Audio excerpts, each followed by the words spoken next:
Osceola County Stadium in Kissimmee, Florida. It's the Astros 2013 debut on Comcast Sportsnet Houston.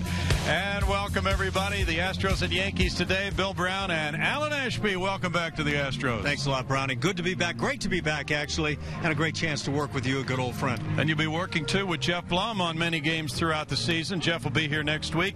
This is the first of two consecutive telecasts we have today and tomorrow. Yankees in town, the Astros with their new skipper, Bo Porter, looking good so far. Bo Porter is doing a great job communicating to everybody, in particular to the players, a team that has lost 111 games, I believe, over the last two seasons combined, and a team that's trying to turn it around quickly. And Bo Porter is not accepting just the norm around here, at least over the last couple of years the way it had been. He wants to see this team turn it around quickly. He has some potential power bats. Carlos Pena is a potential first baseman and DH, and he has Chris Carter. Carlos signed as a free agent. Chris came in a trade from Oakland. Talk about Carlos Pena, led the American League in home runs just a few years ago. Great power, does strike out a great deal. Chris Carter came on and hit 16 home runs in limited at-bats for the Oakland A's. A tough ballpark in which to play and hit home runs. Did it last year. This guy has tremendous pop. Bud Norris and Lucas Harrell, who pitches today, are in the rotation. Jordan Lyles has a strong shot. We have other candidates, the likes of Phil Umber, Eric Bedard, maybe Alex White. Anxious to see Lucas Harrell today, a guy that was 11-11 a year ago. See what he can do as he tries to become the opening day starter for the Astros. But there are a number of guys, and I have seen Bedard not throwing all that hard, but throwing strikes and getting outs. And I think that could be a big key for a guy like him trying to rebound. Today from Kissimmee, the Astros make their 2013 debut, and their debut on Comcast Sportsnet Houston next.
It is a gorgeous day. A cool front is coming here, but this is quite a comfortable day here at Osceola County Stadium, the longtime home of the Houston Astros. The Yankees have a split squad day. They have another team playing at home. Bo Porter's club won a big one yesterday, 10-1 against the Toronto Blue Jays. A big one in the sense that the Blue Jays had a frontline lineup, and his club pitched well and also hit very well with 2 home runs from George Springer. Time to take a look now at the TXU starting lineup. And Tony Pena, the former Astros catcher and coach, is managing this Yankee club, while Joe Girardi stays back in Tampa. Eduardo Nunez is the leadoff man. He's the shortstop with Jason Nix at second, Zolio Almonte in right field. Matt Diaz is the left fielder with Melky Mesa in center, Francisco Cervelli the catcher, Corbin Joseph at third base, Luke Martin at first base, the DH J.R. Murphy. Not too many recognizable names, Alan, for most fans. The Yankees are stretched thin with a combination of a split squad day and injuries. These Yankees bats and the Fans here at Osceola County Stadium will be watching right-hander Lucas Harrell on the hill, 27-year-old right-hander now in his third season with the Astros, trying to get himself in position to be that opening day starter, a guy who was 11-11 last year, a game under 500 lifetime, and just one of those guys that wants to be able to get it down in the strike zone and be ahead on the hitters right away. You get a look at the Astros' brand new uniforms. Brand new manager Bo Porter has welcomed some new coaches to this staff as well. We'll talk about them as we move along today. The first of 10 spring training telecasts here for the Astros on Comcast Sportsnet Houston in 2013. So as it starts for Bo Porter, his club has a 3-2 record with 1 tie so far in the first 6 games. And Lucas Harrell is making his second trip to the mound. The leadoff man is Eduardo Nunez at shortstop today. Derek Jeter coming back from a broken ankle from the playoffs last year. And there's strike 1 to Nunez, who figures to be a handyman who could play short or the other infield positions as needed for Joe Girardi this season. Harrell catching the zone with that one, and quickly he's in front of Nunez. No balls, 2 strikes. He's a quick worker, Ash. You'll like that. Well, I like the way he starts right down at the knees as well. High chop goes to shortstop, and up the middle, Jonathan Villar with the throw to a stretching Carlos Pena. Safe is the call by Joe West. That ball was in the air a long time, giving Nunez a chance to beat it. 1 extra step at shortstop.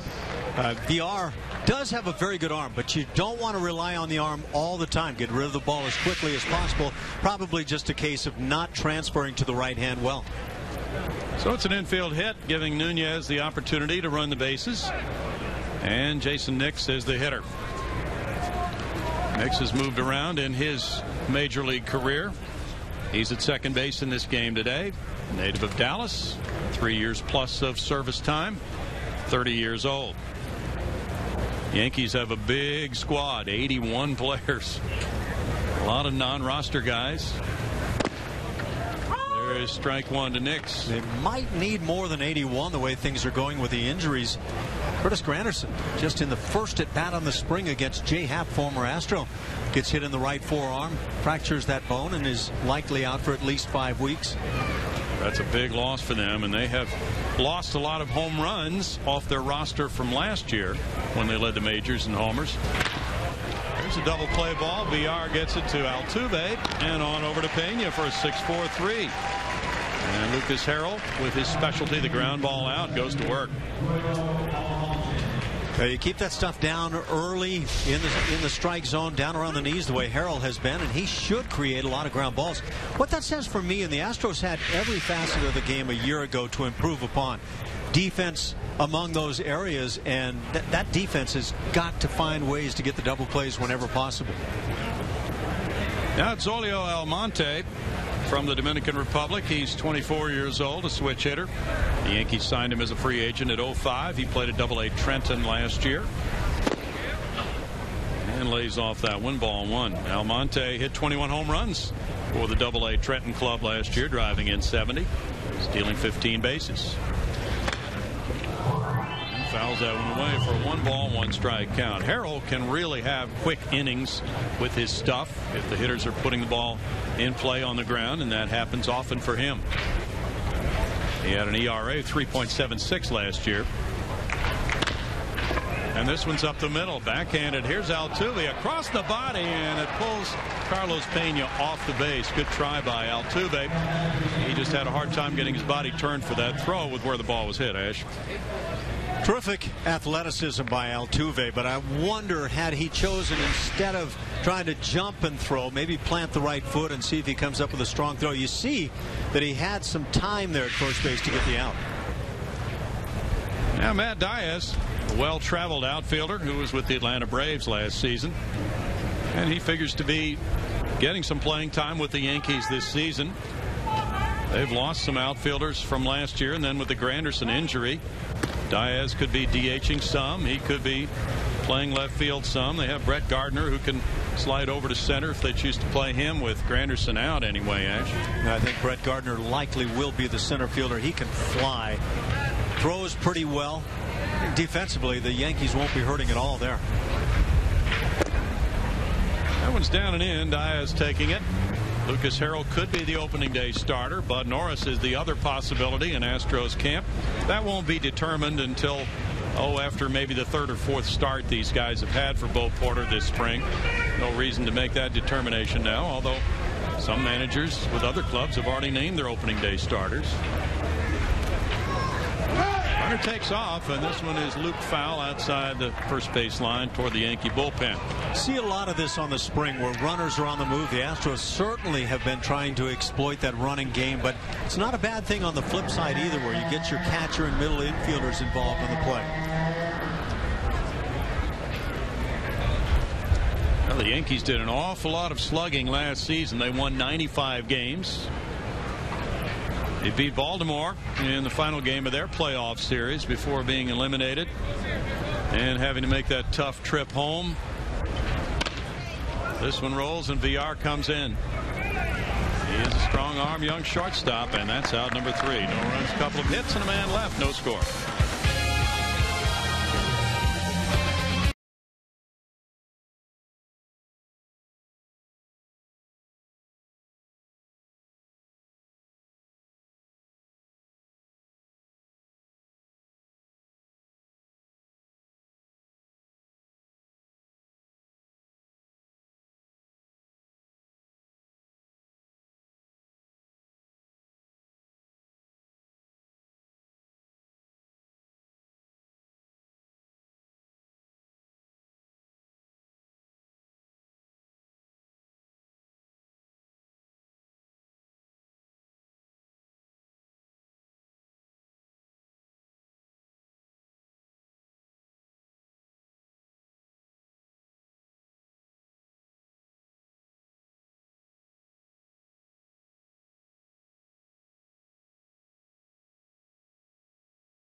Failed to score. Now we'll check the TXU starting lineup for Bo Porter and the Houston Astros, who have really done a lot of hitting in their first 6 games of the year.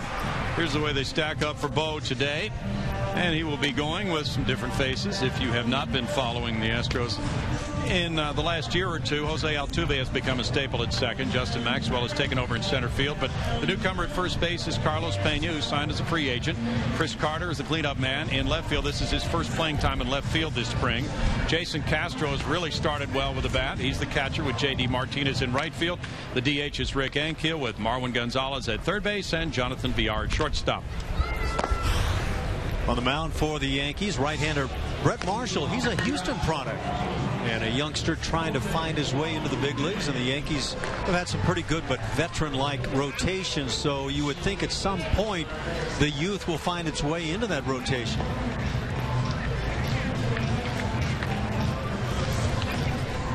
We take a look at Tony Pena, former Astros catcher and coach, and formerly the manager of the Kansas City Royals, running this New York Yankee club today as they play a split squad day of games. Tony's always been a show-off with a great arm in the big leagues and still loves to show it off in batting practice. Here's ball 1. Jose Altuve is 1 for 5 so far this spring. Played a little winter ball in Venezuela, native of Maracay. 22 years old and coming off an all-star season last year. 2 balls, no strikes. You got to watch that season. Yeah. What stood out for you? Just how hard he plays the game. Always runs hard from home to first base, and after that on the bases. And he had a very good stolen base year with 33. He just gives you everything he has, Ash, and he's become a fan favorite because of how hard he plays the game. When I talk around camp with the coaches, and they talk about the work ethic of Jose Altuve and how he just loves this game, grinds it out. You watch the intelligent approach to hitting here, trying to get on base to start things. And last year, he didn't walk a lot, 40 times. He had 576 at-bats. The year before, he had 221 at-bats and walked 5 times. So there was an improvement in terms of the number of pitches he saw. But Bo Porter said ideally Altuve will be his number 2 batter this year. 2-hopper to shortstop. Nunez with a looping throw, and that pulls the first sacker off. So Altuve is able to beat it out. Joe West, the first base umpire, never made a sign to begin with. And now, thought for a moment, Joe, who then after the play said, no, he's safe, leaving the Yankees wondering what in the world was going on. Then it looked like the Yankees felt that Altuve had turned toward second base. Clearly, Altuve beats the play. Right. Altuve, I don't know what he thinks at this point. He makes a little left-hand turn, and the Yankees think they can tag him out. Yes, they did. But Joe West would not allow it, and he is safe at first on that high throw for the error by Nunez. It's Manny Gonzalez behind the plate. Country Joe at first, Andy Fletcher at third, with the three-man umpiring crew you normally see in spring training. That was intriguing. J.R. Merton, the first baseman, acted like he thought it was a routine out at first base, like he'd come down on the bag and gotten his man handle it. Yeah, he did. There's a foul ball by Justin Maxwell, and he was 2 for 8 last season. Very good talent from Bethesda, Maryland. Tremendous athlete at 6'5", 222, long and lean. Runs extremely well, 29 years old. Got a lot of playing time for the Astros last year. He made some dazzling catches. He hit some long home runs. And the tools are there.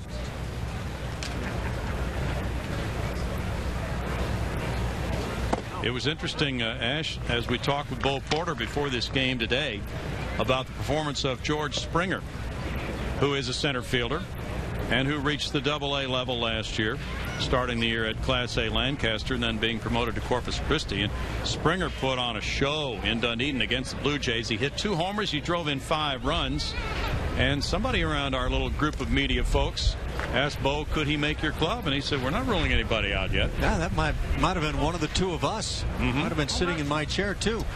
But Bo seemed to feel like anybody can make this club if they have a good spring. And when you're George Springer, with all the talk around camp about how he is put together as a player, I have a feeling he's got a great shot. It's going to be a very interesting spring with some of the youngsters now pushing for major league time, and perhaps some are not ready. But when there are as many jobs open as the Astros have, usually spring training competition decides it. It's very interesting the way you worded that. Some are not ready. And there are a lot of baseball people who think you're not ready until you played X number of games at each level. When it comes to George Springer, however, that type of talent, and everybody's talking about this guy just being loaded as you see the strikeout, off speed, dipping onto the knees. George Springer is one of those guys who's going to open your eyes right away. And if he opens your eyes during games with home runs like he had yesterday, with his speed and everything he does instinctually, he's got a chance of playing right away. He looked very good yesterday. That was a good changeup from Brett Marshall, 23 years old, from Highlands, Texas. That's northeast of Channelview, about 20 minutes from downtown Houston. He was on the 08 All Greater Houston Player of the Year team by the Houston Chronicle. There's a fly ball to left. Diaz coming in for it. And he snags that one for out number 2 as Carlos Pena goes the other way. And so Brett Marshall, who was a 6th round pick in 08, coming off a very strong year for AA Trenton. He led the Eastern League in wins with 13. He was 13-7. His ERA was 3.52, and he's bounced back nicely from Tommy John surgery in 09. So a Houston area pitcher goes against a Houston team today. Get to watching one of these guys that has learned the changeup early on in his career in the minor leagues, has a feel with it, can throw it at any count. That type of pitcher can surprise you, making it to the big leagues and being successful. And now Chris Carter.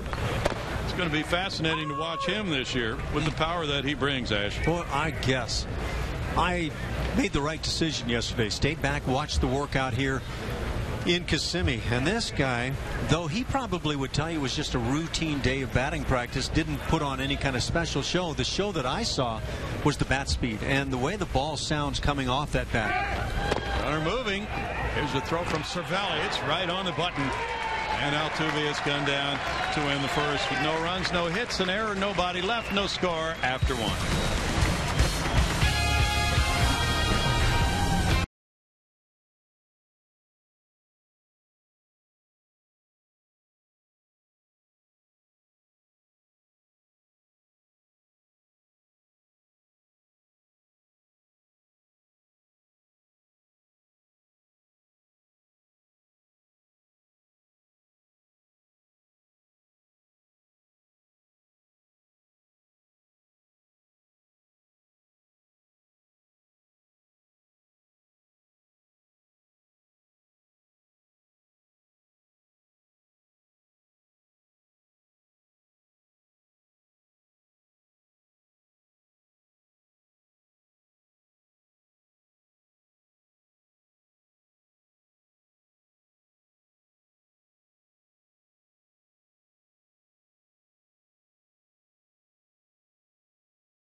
score after one here as the Astros make their debut on Comcast Sportsnet Houston. We are so thrilled to be a part of it.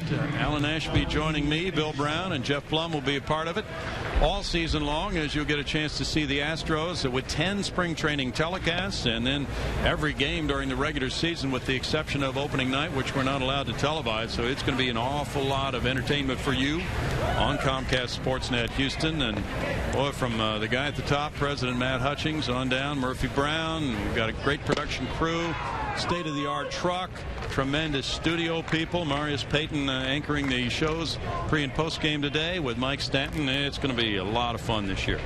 Melky Mason. Mesa takes a look at that one, and it's a ball for a 1-1 count. I love the open I just saw. Yeah. Good looking stuff. They work hard and they do nice quality work. We've had a chance to see them throughout the winter. 2 balls and a strike to Mesa. Mesa's 26. Lucas Harrell went a couple of innings in his first start. The target today would be 3 innings, depending on how many pitches he throws during those 3.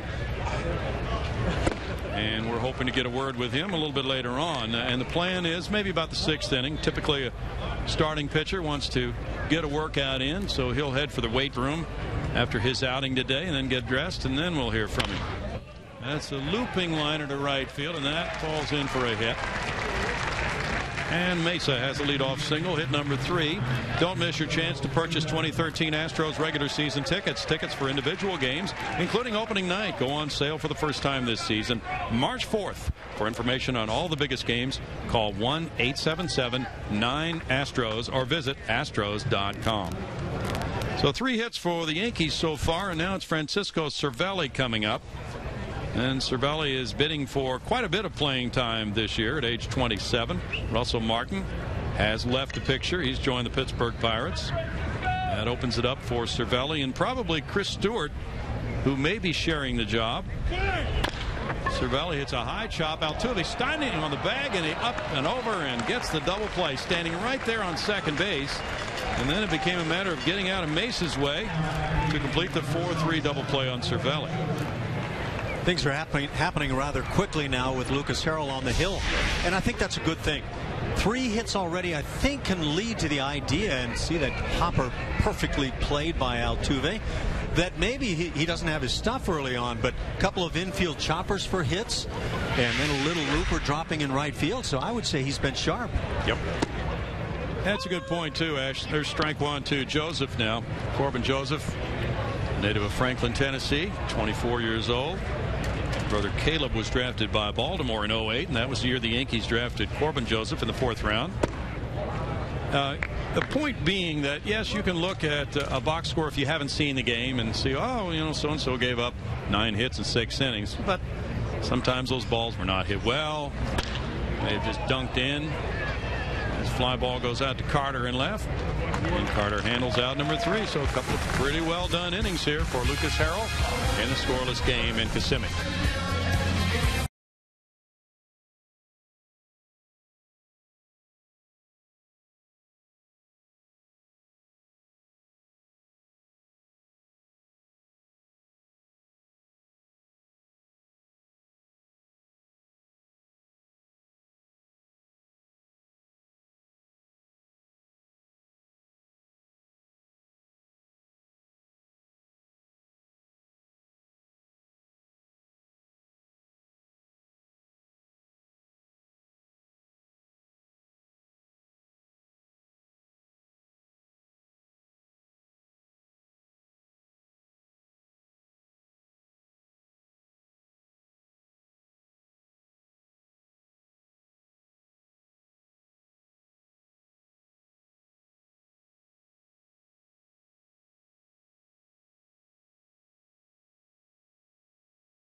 On a lazy Thursday afternoon. We'll be with you on a lazy Friday afternoon as well. Orbit is here from Houston. He's been here for about a couple of weeks now for an extended stay because he's always attracted to crowds. That's what brings him out. Yep. Brings him out. You know, I haven't seen him out on the field getting his work in. I hope he's not going to get sore after this first game. He's been in the weight room quite extensively. That's why you haven't seen a lot of him. You like the new colors, Ash? Yeah, very nice. Yeah. And you know what? On the uniforms, I love bringing back the rainbow colors. I don't know, does it show up this nicely on the regular season unis? Well, you'll see different versions, and this one is for spring training and batting practice, but the Astros have received permission from Major League Baseball to make this one an alternate game jersey. There you see the big unveiling with the guys who came in for that big show at Minute Maid Park. Singleton, Lyles, Altuve, Maxwell, and that crowd. And that was quite an event at Minute Maid back in November when these uniforms were unveiled. There you see the various versions.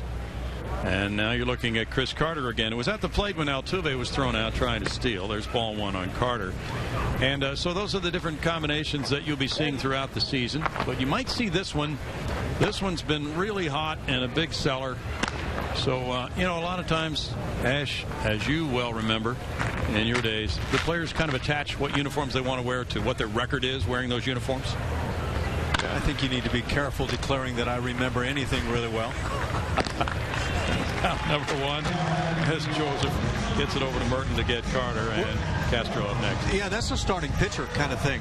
They know which uniform they pitched well in, and they'll tell the clubhouse guy, no, I'm not wearing that one today. We're wearing this one. And starting pitcher gets to claim the music in the clubhouse, too, right? Yeah. And that's been a part of what Bo Porter has done. One day he came in and said, it's too quiet in here. Let's fire up some music. Like that. Castro is off to a very nice start with a couple of home runs this spring. And from Castro Valley, California, Castro the Astro, healthy now after that knee surgery. Did not allow him to play at 100% last year. The surgery from the year before, and then some other associated problems. But he has looked very strong, and the new catching instructor, Jeff Murphy, pleased with the job Jason is doing behind the plate, blocking pitches in the dirt, and Jason's knee is feeling great. If playing at 100% implies that Jason Castro will be at all like he's been to this point on the spring, he's going to be kind of good. Yeah. Driving a home run left center field right here, left of the 410 mark a couple of days ago. Yeah, that's a pretty good bolt. And the Astros would love to work it out so he could catch 120 games. He hit well the last couple of months of last season. And if he can pick it up there and offer some improvement offensively, that could really give them quite a bit more offense. Don't you wonder what Bo Porter's thinking right now, 3-2 with a tie, but some of the young players playing the way they have played? Yeah. He's put that program into effect. Hustle at all times, and it's gone well. You know, Marshall, after the year he had at AA Trenton, is looking good today. Pitched 158 innings last year. He could be somebody to watch on that Yankee radar screen, not necessarily for this year, but maybe later on this year, Ash. What do you think? Look at the impact of the changeup. That's the second strikeout for Marshall, each coming on the changeup and each inducing those swings, just waving out in front. What a great pitch. Now J.D. Martinez bats. J.D. with strike one. He's been playing some right field. In the past, he had been a left fielder for the Astros, but in the minor leagues had played a good deal of right. And he's going to become a more versatile player that will allow Chris Carter to get in some time in left field. And right field is an unclaimed territory right now for the Astros. There are many candidates. Rick Ankiel, who's DHing today and on deck, is one of those candidates, and there are others as well. J.D. Martinez led the Astros in RBIs with 55 a year ago, and usually that means that you got a locked up spot for the next season. But the way things are going right now, I think anybody could break in just about anywhere. Yeah, in general, that's true with a new manager and a young ball club. That's strikeout number 3 for Marshall. He is looking good. And after a couple, it's scoreless.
Nothing, Astros nothing. We welcome Bo Porter to our first telecast of the season on Comcast Sportsnet. Houston, pleasure to have you in an Astros uniform. And what have you seen that you like so far this spring?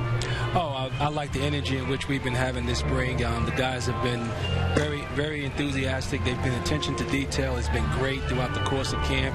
And you can feel the excitement around the whole ball club. Bo, it's Alan. Talk a little bit about the possibilities around this camp with some of the youngsters coming in, and there are a lot of youngsters around, but those chances to break in at the big league level with a strong spring. Oh, I tell you, one of the things that we talked about all offseason was the amount of opportunity that has presented itself in the organization. And, we as a staff, we told the entire camp, we said, you probably never report to a Major League spring training and have, this much opportunity at the Major League level.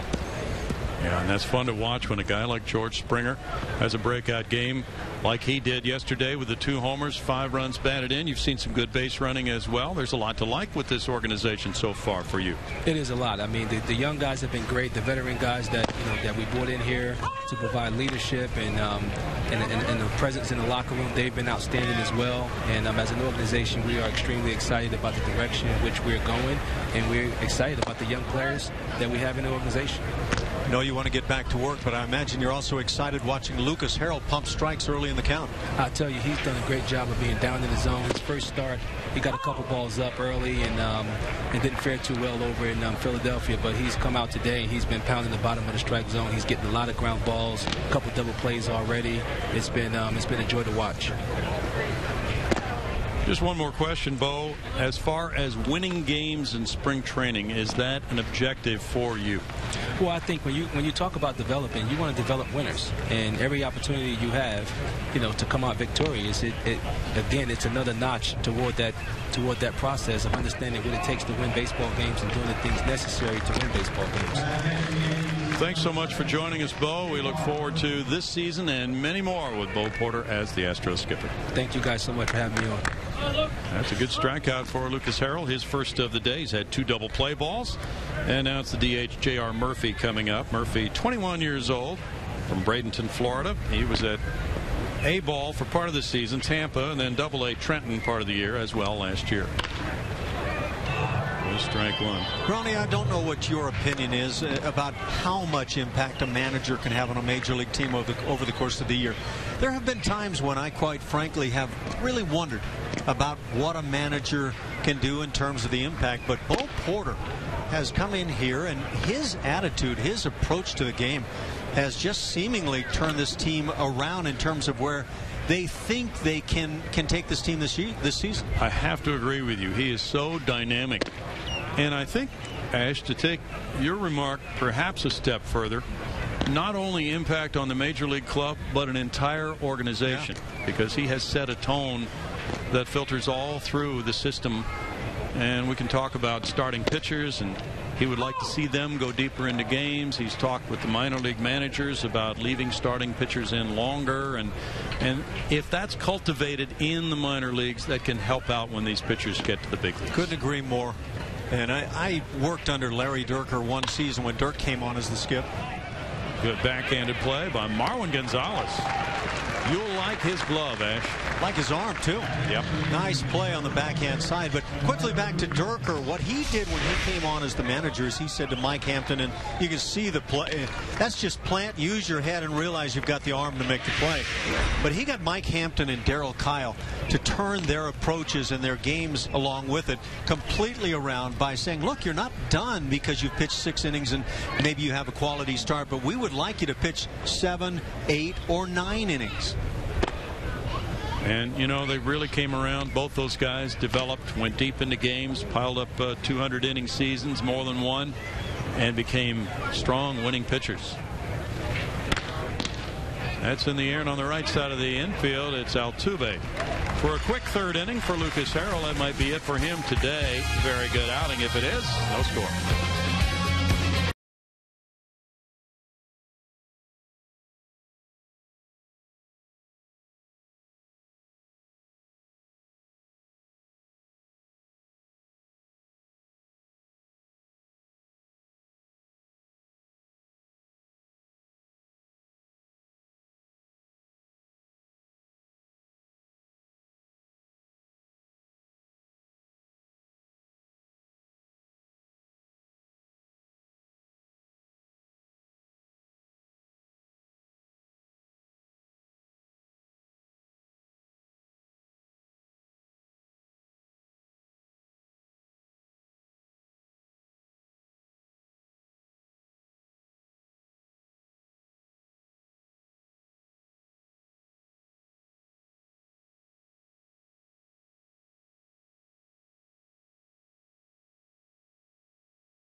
No score, and the Yankees and Astros are playing for the first time this spring. The Astros beat the Toronto Blue Jays yesterday, so they get a little flavor for the American League East clubs on back-to-back days. Tomorrow it's the St. Louis Cardinals. We're on the air with the pregame show at 11:30. That's it for Lucas Harrell today. He got the handshakes coming off the field after 3 scoreless innings. He gave up 3 hits, and he had 1 strikeout. He had 2 double play balls on the ground. Very efficient performance for Lucas today, Ash. I think it was one of those days that you hope to have on the course of the spring. You extend yourself to 3 innings, just your second start of the spring, throw strikes early in the count. I think those are areas that the coaching staff will talk about to a pitcher. Get yourself deeper into the ball game, get yourself early ahead in counts, and he did all of that. And he found the strike zone very consistently and got some weak ground balls. Doug Brocale, the pitching coach, talking with Lucas Harrell. Meanwhile, Rick Ankiel takes, and there's strike 1 to Rick. He has a nice start to the spring, 4 for 7. Native of Fort Pierce, Florida, formerly with the Redbirds. And, of course, as you know, he was a pitcher who encountered wildness. Brad Peacock is warming up in the bullpen for Houston, and then he converted to an outfielder and has had some good seasons. Last year not being one of those, but as he comes into camp with this Astros club this year, he has a history with Bo Porter from his Washington Nationals days, and he gets a fresh start, and everybody gets a fresh start with a new manager, Ash. I think just about every pitcher I ever played with will tell you he could hit when he was a youngster. He loops that one in for a hit. He's now 5 for 8 this spring. And though this wasn't exactly scalded, Rick Ankiel can hit. And tremendous power with the bat when he made that conversion over to becoming an outfielder. It's tied up, but good hitters have the reputation of being guys who can fight off that pitch on the hands. So Marwin Gonzalez, who also has outstanding numbers so far, 6 hits and 11 at bats this spring, will have a chance to advance him. Marwin playing third base today. Marwin turns 24 on March 14th. He's from Venezuela. He was a Rule 5 draft choice of Boston, and then Houston traded for him. And he shortens up and takes ball 1, and wound up with 205 at bats for the Astros last year, hitting .234, 2 homers, 12 runs batted in. When Jed Lowry was injured at shortstop, Marwin Gonzalez stepped in and really played well defensively. And this season, we talked earlier about Bo Porter ideally wanting Jose Altuve to be his number 2 hitter. He would like to see a shortstop emerge as the leadoff man. And that right now looks to be either Marwin Gonzalez or Tyler Green. 1 ball, 1 strike. Doesn't hurt to swing it from both sides. Be able to play that defensive side of the game. Thing that I'm trying to figure out on Marwin Gonzalez as I learn this Astros club is he looked at as an everyday shortstop or a guy that can play all the infield, kind of that utility player? Very appropriate question. Runner going. Cervelli's throw is there, chest high, and the tag gets him. Ankiel thrown out from 2 to 6. And Cervelli's gunned down 2 today. A couple of good throws, and Cervelli can play defensively, no question about it. Kind of takes his time and just makes a good throw up over the bag. That's the way you do it when you've got a legitimate shot to get a guy easily. The Astros just continue to run. The way Ankiel was looking back, it looked like a base runner who maybe thought the hit and run was on. That's a strike. That makes it 2-2. Well, Marwin could be that kind of utility guy who could play all the infield spots. And usually going from the National League to the American League now, the Astros becoming the first team to do that. But usually an American League manager will want at least 1 player on his bench who can cover most, if not all, of those infield spots. It's always hard to find because you need the guy with a shortstop arm. Rolled out to second. Nick's on over to first. 2 outs. Come on out to Minute Maid Park tomorrow, March 1st through Sunday, March 3rd, for the Astros Foundation College Classic. The tournament will feature ranked teams including North Carolina, Rice University, and Texas A&M. Get your tickets right now by calling 1-877-9-ASTROS or visit astros.com. March 1st tomorrow, the Ides of March. We'll see what it brings. No score here, bottom of the 3rd inning. Jonathan Villar Switch hitting shortstop. Had a good year going at AA Corpus Christi last season. He's from the Dominican, just 21 years old, one of the Astros prospects. And he has a strong arm. What derailed him was that after striking out, he punched a door and broke his hand last year. Missed 5 weeks with that injury. He's 1 for 9 so far this spring. Cracks this one, but it's on one hop to Luke Merton for the 3rd out. After 3, there is no score in Kissimmee.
Yankees nothing, Astros nothing after 3 here in Kissimmee. Astros general manager Jeff Luhnow joining us on the Astros Comcast Sportsnet Houston debut. First of 10 spring training games for the Astros on their brand new television home. And Jeff, a lot of things are new this spring. New TV partner. It's going well so far. I think it's going great. And what a broadcast team we have. I'm really excited to be here. I'm privileged. Well, we're privileged to have you. And in fact, we're watching Brad Peacock warm up. And this is one of the things you've done over the winter is create some depth and some real competition for spots on this pitching staff. Tell us a little bit about Brad and where he fits. Well, that was one of the goals, was to have more than 5 starters. If we were lucky, have 8, maybe 10 guys competing for 5 spots. And I think we've accomplished that. Peacock's had a good career. He had a great year at AAA last year. He's been in the big leagues with the Nationals a couple years ago. And I think he's one of those guys that if he shows us enough, he could make this team either right now or sometime during the year. Jeff, I want to add that you read that card we gave you about the broadcast team very well. We appreciate that. I wanted to bring up Lucas Harrell and the way he pitched today. I thought it was an exceptionally good outing, throwing strikes, getting ahead early.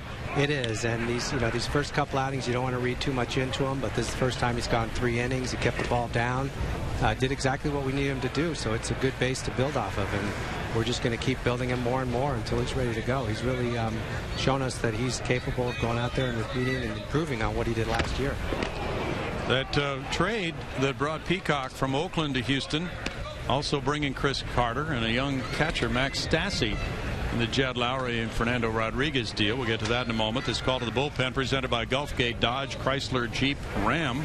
You see Brad Peacock, his career pitching totals, a guy who could be now an emerging pitcher at age 25. He had been drafted by Washington. Oakland got him in a trade. And now this native of Palm Beach, Florida, has a chance to get this call in a new organization and show what he can do. And you can talk too, Jeff, if you will, about the dynamics of that Jed Lowry trade with Oakland and what you got in return. Well, we really felt like we improved our team not only for the long haul, but we improved getting some guys we needed for this year. Chris Carter provides some right-handed power that we really felt we needed on this club. And Brad Peacock adds depth to our pitching rotation, and he's going to be up here at some point.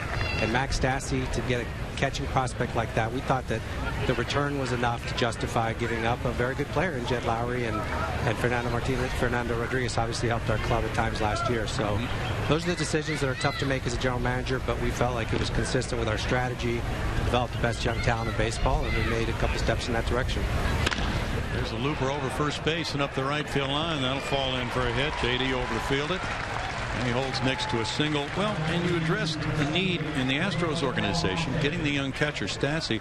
Oakland was pretty well fixed for catchers. Is that what you try to do when you create a partner for a deal? I think Oakland had depth in both starting pitching as well as catching prospects, and we looked at that and said, if we're going to do a deal with them, it's going to have to match up with where they have excess and where we have needs, and it turned out that it worked out great for us because I think all three of those players are going to have long Astro careers.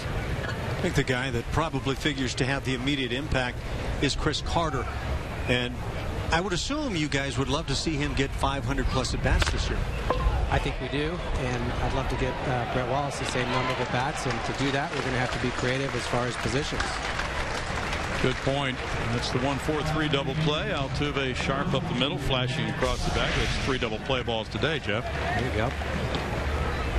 I think that comes part and parcel with Lucas Harrell throwing the way he did. There were some infield hits setting up the possibilities. This infield, and I made the comment about last year, offense struggled, pitching struggled, the defense struggled. The defense has got to find a way to help this young pitching staff and create those double plays, make it happen when the opportunities are there. No question about it. I think, Lucas Harrell is successful in part because he's a ground ball pitcher, but to be successful as a ground ball pitcher, you have to rely on your infield defense. And, we know we've got guys capable of playing plus defensively, whether it's Marwin or Tyler Green or Altuve, Pena at first, Dominguez at third. I think we've got guys that are capable of doing it this year. 1 ball, 1 strike to Matt Diaz. Now the move to the American League puts a bit of a different look on things for you as far as constructing your roster for an American League club.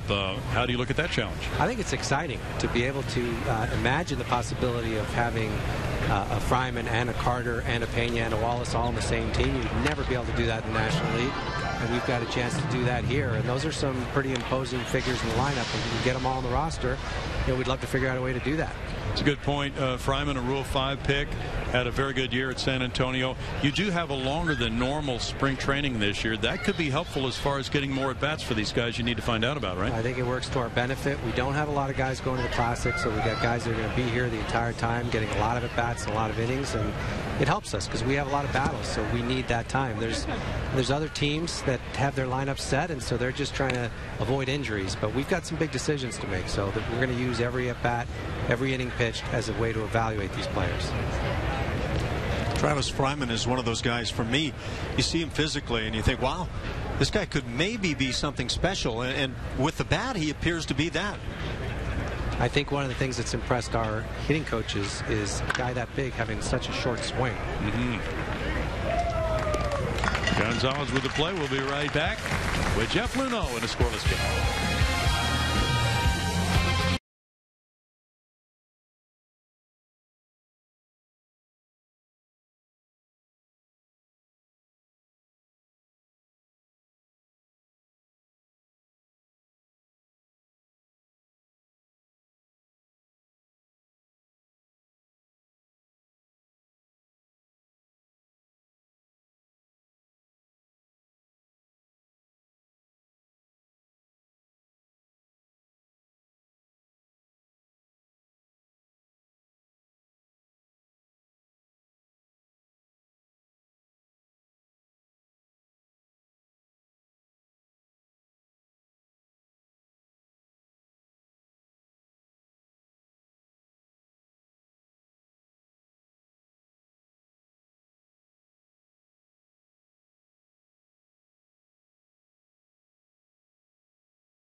Alan Betances warming up to come in for the Yankees and face the Astros in the bottom of the 4th inning. The Yankees with 4 hits and the Astros with 1, but the Astros have done a lot of hitting in the previous 6 games.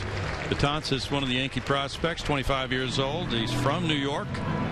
last year had a disappointing year after he was thought to be on the horizon to break through to make that Yankee staff last year. He's a big one, Ash. 6'8", 260 is listed height and weight. I think all baseball people like to project those big bodies as big arms. Doesn't always work out that way, and it doesn't also mean that you're going to stay healthy because it's easier on the body, whatever the case may be. But boy, when you see a guy like this, you have to feel like, wow, this guy could be something special. And Jeff, as you've done all the analytical work that you've done in your career, looking at guys like Dylan Betances, you know, they make the prospect handbook, they're ranked very high, and then it's just not that easy for some of them, right? It's not, especially pitchers. They have such a propensity to get injured because it's so difficult that, you know, for every 4 guys, you might have one that will make it. I think it's a little easier on position players because they don't have quite as many injury problems, but you know, 25's not that old, and this kid still looks like he's got pretty good stuff. I remember scouting him as an amateur before he signed, and sometimes we think because he's been around for a while that maybe he's not going to make it, but 25 is still young enough to have a very bright career. You bet it is. Now Altuve, he reached on the error in the first inning. And fouls that one back, and we talked earlier, Jeff, before you joined us about the skipper's desire to have Altuve fit into the number 2 spot in the lineup if everything shakes out that way. And a lot of times, you know, a manager will have that kind of an agenda to spring training. It doesn't always pan out that way, but it would be an interesting plan if the Astros can get a guy with a good on-base average to hit in front of him. Yeah, I think that's right. And one of the nice things about spring training is you can try some different things out, and it allows you to experiment a little bit. And, you know, a lot of it's going to be driven by who does make the final roster. But Altuve has the ability to hit at the top of the lineup, bottom of the lineup, wherever you want. And you know one thing he's going to do, he's going to put the ball on the bat, he's going to get the bat on the ball, he's going to get a high average typically and be able to run and create some havoc. So he's a dynamic player. John Maley's the new hitting coach, and he's an interesting guy. This is a really good, diverse coaching staff. It is. We spent a lot of time at the end of last year and then during the offseason putting together this coaching staff. We know we're going to have the youngest team in baseball, and we know that some of them are still learning at the big league level. It's very important for us to have the right mix of coaches and teachers and motivators. It all starts with Bo, but every person on that staff is important, and we interviewed a lot of people to narrow it down to the group that we selected, and we couldn't be more happy. This is really the best group for our Houston Astros, and I think they're going to be here for a while. Jeff, philosophically, getting back to that leadoff man, I had a question is, Altuve finds a creative way to get on base. Do you like the leadoff guy to be the classic speedy guy, maybe doesn't get on base quite as much as the other guy that gets on base a bunch and doesn't look like the leadoff guy with the speed? Well, it's a good question, and that's a constant debate not only in the analytical community but the baseball community in general. And I think the reality is that leadoff batter is going to get a lot more at-bats over the course of a season. And so the more you can produce from those at-bats, and production can come in the form of hits, extra base hits, walks, or stolen bases, or running speed. And so it really matters on the type of person that you're talking about. But, you know, production's really the bottom line. You want that guy to produce as much as possible because they're going to get that many more opportunities. Well, if you had, for instance, a Tyler Green leading off, he can be a base stealer, so he could help you that way. But if it's somebody who is not a base stealer, still, with Altuve batting second, if that happened to be the case, he has the bat control to advance that runner from first to third without stealing a base. That's right. He's quick enough to not get caught in double plays too often, which helps too. Good point. Maxwell with a fly ball for out number 1. And defensively, after watching the club last year, Jeff, what were your objectives in putting a defensive team together that would be improved for this season? Well, we've got some pretty good defensive players, guys that have a chance to be plus defensive players. When you start with Matt Dominguez at third base, everybody talks about his abilities with the glove, and if he hits enough, he's going to be a real important asset for us. Altuve is really blossoming into a plus second baseman. I think Wallace and Pena can both play very good first baseman defensively. You know, shortstop Marwin and Tyler both have the tools. Whether or not they're going to be able to consistently do it remains to be seen. Carlos Pena could be a big man for you this year. He has had some sensational years, not only providing home runs, driving in runs, but taking his walks, getting on base. He has. He's, if you look at his last 6 years, he's averaged 32 home runs, and I think that's the type of production that we'd love to get from him this year. think a lot of the baseball fans out there will get stuck sometimes on a player like Carlos Pena and say, well, he strikes out way too much. How much does that matter to you? He does strike out, and obviously that's not something you're looking to do, but at the same time, you got to look at his overall production, which means how often does he get on base and what kind of damage does he do when he gets hits, and he does damage. He's got a reasonably high OPS. Last year was his low for a while, but if we could get his average over the past few years, we'll take it, because he'll be productive, and in our ballpark, he's a chance to make a lot of, do a lot of damage. You have some flexibility, guys who can DH and also play a position. Bo talked about that before the game. Rather than being hamstrung with a guy who really doesn't have a position in the field, you could rotate at that. I think that's right, and we're trying Carter out in left field today. We know Carlos can play good first base. We know Wally can play some third base. To have those types of guys that you can move around, we can have a pretty nice lineup against right-handed pitchers and left-handed pitchers. Strike 3 and out number 2. Carter comes up next. Carter is that rarity, at least as far as what we've been told, and you would know this certainly more, Jeff, the opposite field power kind of guy, the monster home run kind of power that just attracts a lot of folks. He does, and I think the folks in the Crawford boxes this year are going to be pretty excited every time he comes up to bat, and there probably won't be a lot of people going to the bathroom when he comes up. I think the folks well behind the Crawford boxes might want to be alert. Yeah, they may even get an alert out in Union Station from what we hear about this guy's power. And, with the ratio of home runs per at-bats that he had last year, that's pretty exciting to multiply that on out and hope that would happen in Houston this year. It is. It's always a little dangerous because when you don't get a full season's worth of at-bats, it's usually because you're being protected against certain types of pitchers. But, he's going to see all types of pitchers this year. He's at the point in his career where he's really ready to break out and become a regular, and I just can't wait to see it happen. Well, for me, watching him take batting practice, and batting practice is a lot of times very different than what happens in a game, but he's one of those guys that's going to make other players kind of stay out on the field a little bit longer, say, watch this guy, watch what he does. He's very special. I think you're right, and we didn't really have anybody like that in our lineup last year. The most impressive things I saw last year were when Maxwell hit some of those monster home runs, and those were a lot of fun to watch, and between the thought of him and Carter doing that this year is pretty exciting. That'll get Altuve to second base on the pitch in the dirt. Well, I think it's really nice that you've started assembling some very good speed. Don't know if it's all ready to play at the big league level right now. Certainly some of it is. But a lot of power to go with it, and the power seems to be a little closer to the scene and may make its presence felt in a big way. I think Bo Porter would be happy with both of those elements becoming a part of the offense in the future. I think that's right. And when you talk about speed, we're not just talking strictly about being able to steal second base. We're also talking about stretching a single into a double, going first to third. Those are the things that we're starting to see that Bo and his staff are implementing that could really make a big difference for us this year. Carter looks at that one off the plate. 3 balls, 2 strikes. 10 spring training telecasts, this number 1 for us of the spring. Jeff, we'll see a lot of things. We may not get extensive looks at players like George Springer and Delino DeShields, but that is another exciting facet of this organization right now. It really is, and the fact that we're able to bring some of these kids up and have them play in the big league games is really exciting. What George Springer did yesterday, I was there. Both of those shots were out. There were no doubt about it, and he's got a lot of big league potential. It's fun for us to think about what the future holds with some of these guys. Does a guy like George Springer and what he did yesterday and what he's done so far, 7 RBIs already, leading American League players in RBIs, does a guy like that ever mess up plans going into a spring, leaving you thinking, hey, slow it down just a little bit. We want to see you do well, but maybe not quite so quickly? I think that it's a good problem to have. The best example of that was when Albert Pujols, I think he hit 7 home runs in spring training. Bobby Bonilla was scheduled to be the starter for the Cardinals that year. He got hurt the last day of spring training. Albert Pujols went on to win Rookie of the Year and begin his Hall of Fame career. That really messed up the plans, didn't it? Yeah, really messed up. We'll take one of those. 2 balls, no strikes.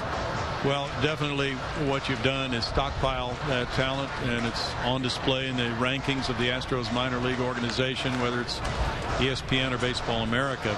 And you also have bolstered the talent acquisition by adding coach. You've added an extra coach at each level, haven't you? We have. At all of our full season levels, we have an extra coach, and they're not just any old coach. They're guys like Vince Coleman, who stole 100 bases in the big leagues 3 years, and guys like Morgan Ensberg, who hit a big home run for us in the World Series in '05. These are the types of guys that we have at these levels, and we really feel like if we're going to develop the best talent, we have to have the best teachers, and that's really what we've been trying to do. We were chatting with Adam Everett, another one of those coaches that you've added, that prior to batting practice today, and a guy that was talking about how he wanted this player and that player to do this, and very specific ideas defensively. It just looks like a great assemblage. It is, and Adam has got his hands full. He's got a lot of infielders to work with, but I'm sure he's going to have a good influence on them. And Roger Clemens is his second time here.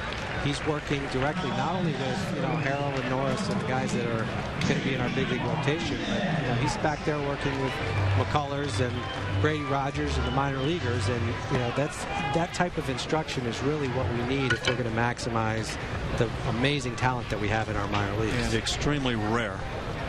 And Dennis Martinez brings that as the bullpen coach. He was talking yesterday about the mentality he had when he was pitching. Just that whole thought process really has to be helpful to a young player. It is. When you're hearing advice from a guy like Dennis Martinez, who won 245 games at the big league level, you've got to listen, because he clearly has been successful. And same thing with Roger Clemens, the amount of success that he's had. And it helps. When you're getting defensive tips from Adam Everett, who's one of the best defenders I've seen in my life at shortstop, those are the things that really make you stand up and listen. Dennis Martinez was known for a pretty fair curveball in his day. Any tendency for the pitchers to want to pick up on that pitch? Well, Betances really fighting control problems there. And earlier in the inning, he hit Altuve leading off, then back-to-back walks to Carter and Castro. That one hits Martinez. Yankees may be contending foul ball. And apparently it did hit his bat. Let's see it. I don't think Martinez sold this very well. He hung around home plate as if he was waiting for this eventual call that the ball hits the bat, and clearly that is the case. But the salesman job needs a little work, I would say. I think fear overruled it on that occasion. Yeah, the soccer player has a little more of that in him. Yeah, big 6'8" right-hander, throwing hard with some wildness. Takes you back to J.R. Richard days, maybe, Ash. Yeah, I was impressed with that fine swing as Martinez fouled it off. Back to Dennis Martinez curveball. The curveball seems to be something most pitchers go for a slider these days, and I'm really a big fan of the curveball. I think in a lot of circumstances, if you can get a guy with a good curveball, it's a huge advantage. So whenever you got a guy like Dennis who can teach that, I think it's good. I'll say this, there aren't a lot of pitchers who tend to mix a good curve and a good slider together in their repertoire. You're right about that, and if you can do that, I think you can have a lot of success at the big league level in a very long career. Just like, if you've got a good changeup, a good split, some other pitch, you really need to have 3 good average or above average pitches to succeed at the big league level.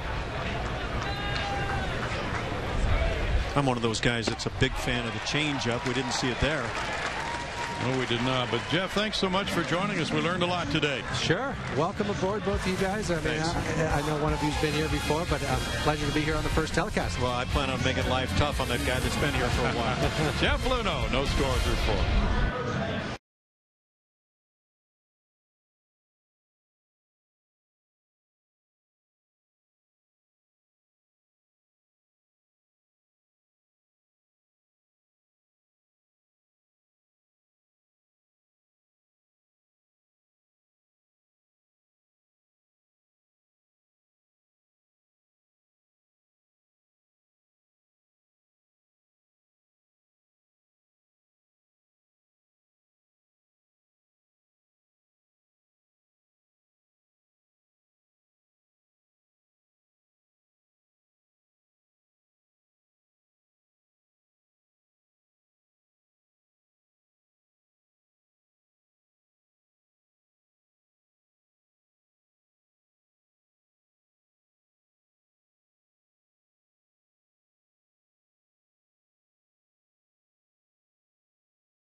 Subscribe to MLB.tv Premium today and watch over 150 select spring training games live.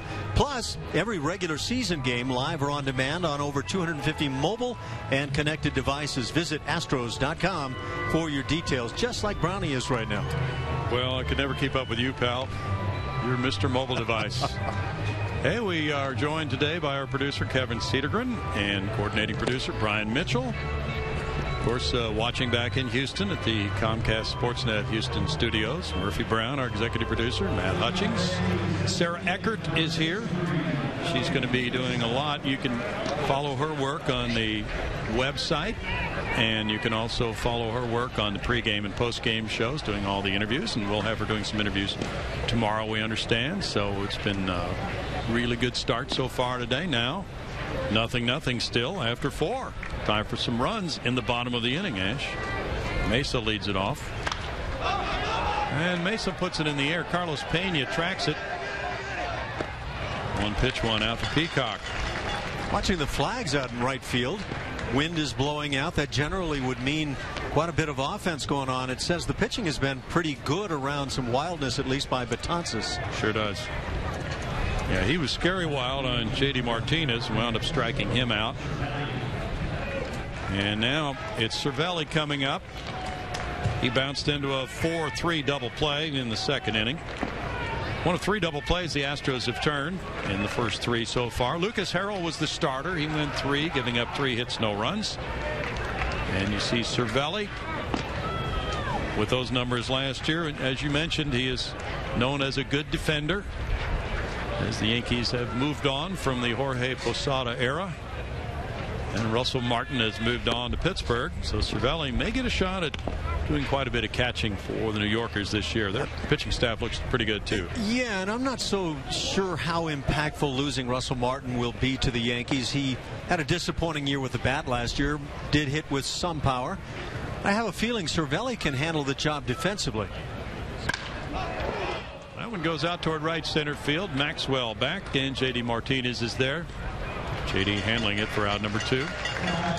So he's made that move across for this game from left field to right, and he'll probably play a fair amount of right field as well as left in spring training this season to make sure he's ready to go as a more versatile player for the Astros this year. Of course, it really centers around Carter in left field and getting him the reps out there, getting him a chance to play. I think that's going to be a big key, not only over the course of the spring, but for the season. Can he do the job defensively in left at first? He'll be around, and you would think in the lineup as often as possible. Exactly. Corbin Joseph, the batter. There's ball 1 to him. We have Ross Seaton, a right-hander, warming up in the Astros bullpen. He's a Houston area product. There's a strike to make him 1-1. If you're joining us here mid-game, another Houston area product worked well. Mr. Marshall for the Yankees. 3 innings of 1-hit shutout ball. No walks, 3 strikeouts. And he faced the minimum. There were a couple of caught stealings. There's a liner caught by Pena. A quick 5th inning goes Peacock's way. He can strut off the mound. And in the bottom of the 5th inning, there is still no score.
No score here, and pitcher number 3 will be coming in for the Yankees. 2013 is a whole new ball game for the Houston Astros. Season tickets are available now. To learn about all the exclusive benefits and pricing, or to get your season tickets today, call 1-800-ASTROS-2 or visit astros.com. Gorgeous day here in Kissimmee, and it'll be pitcher number 3, Mike O'Brien, a right-hander, going to the bottom of the 5th for the Yankees, managed by Tony Pena today, the outstanding major league catchers of his era.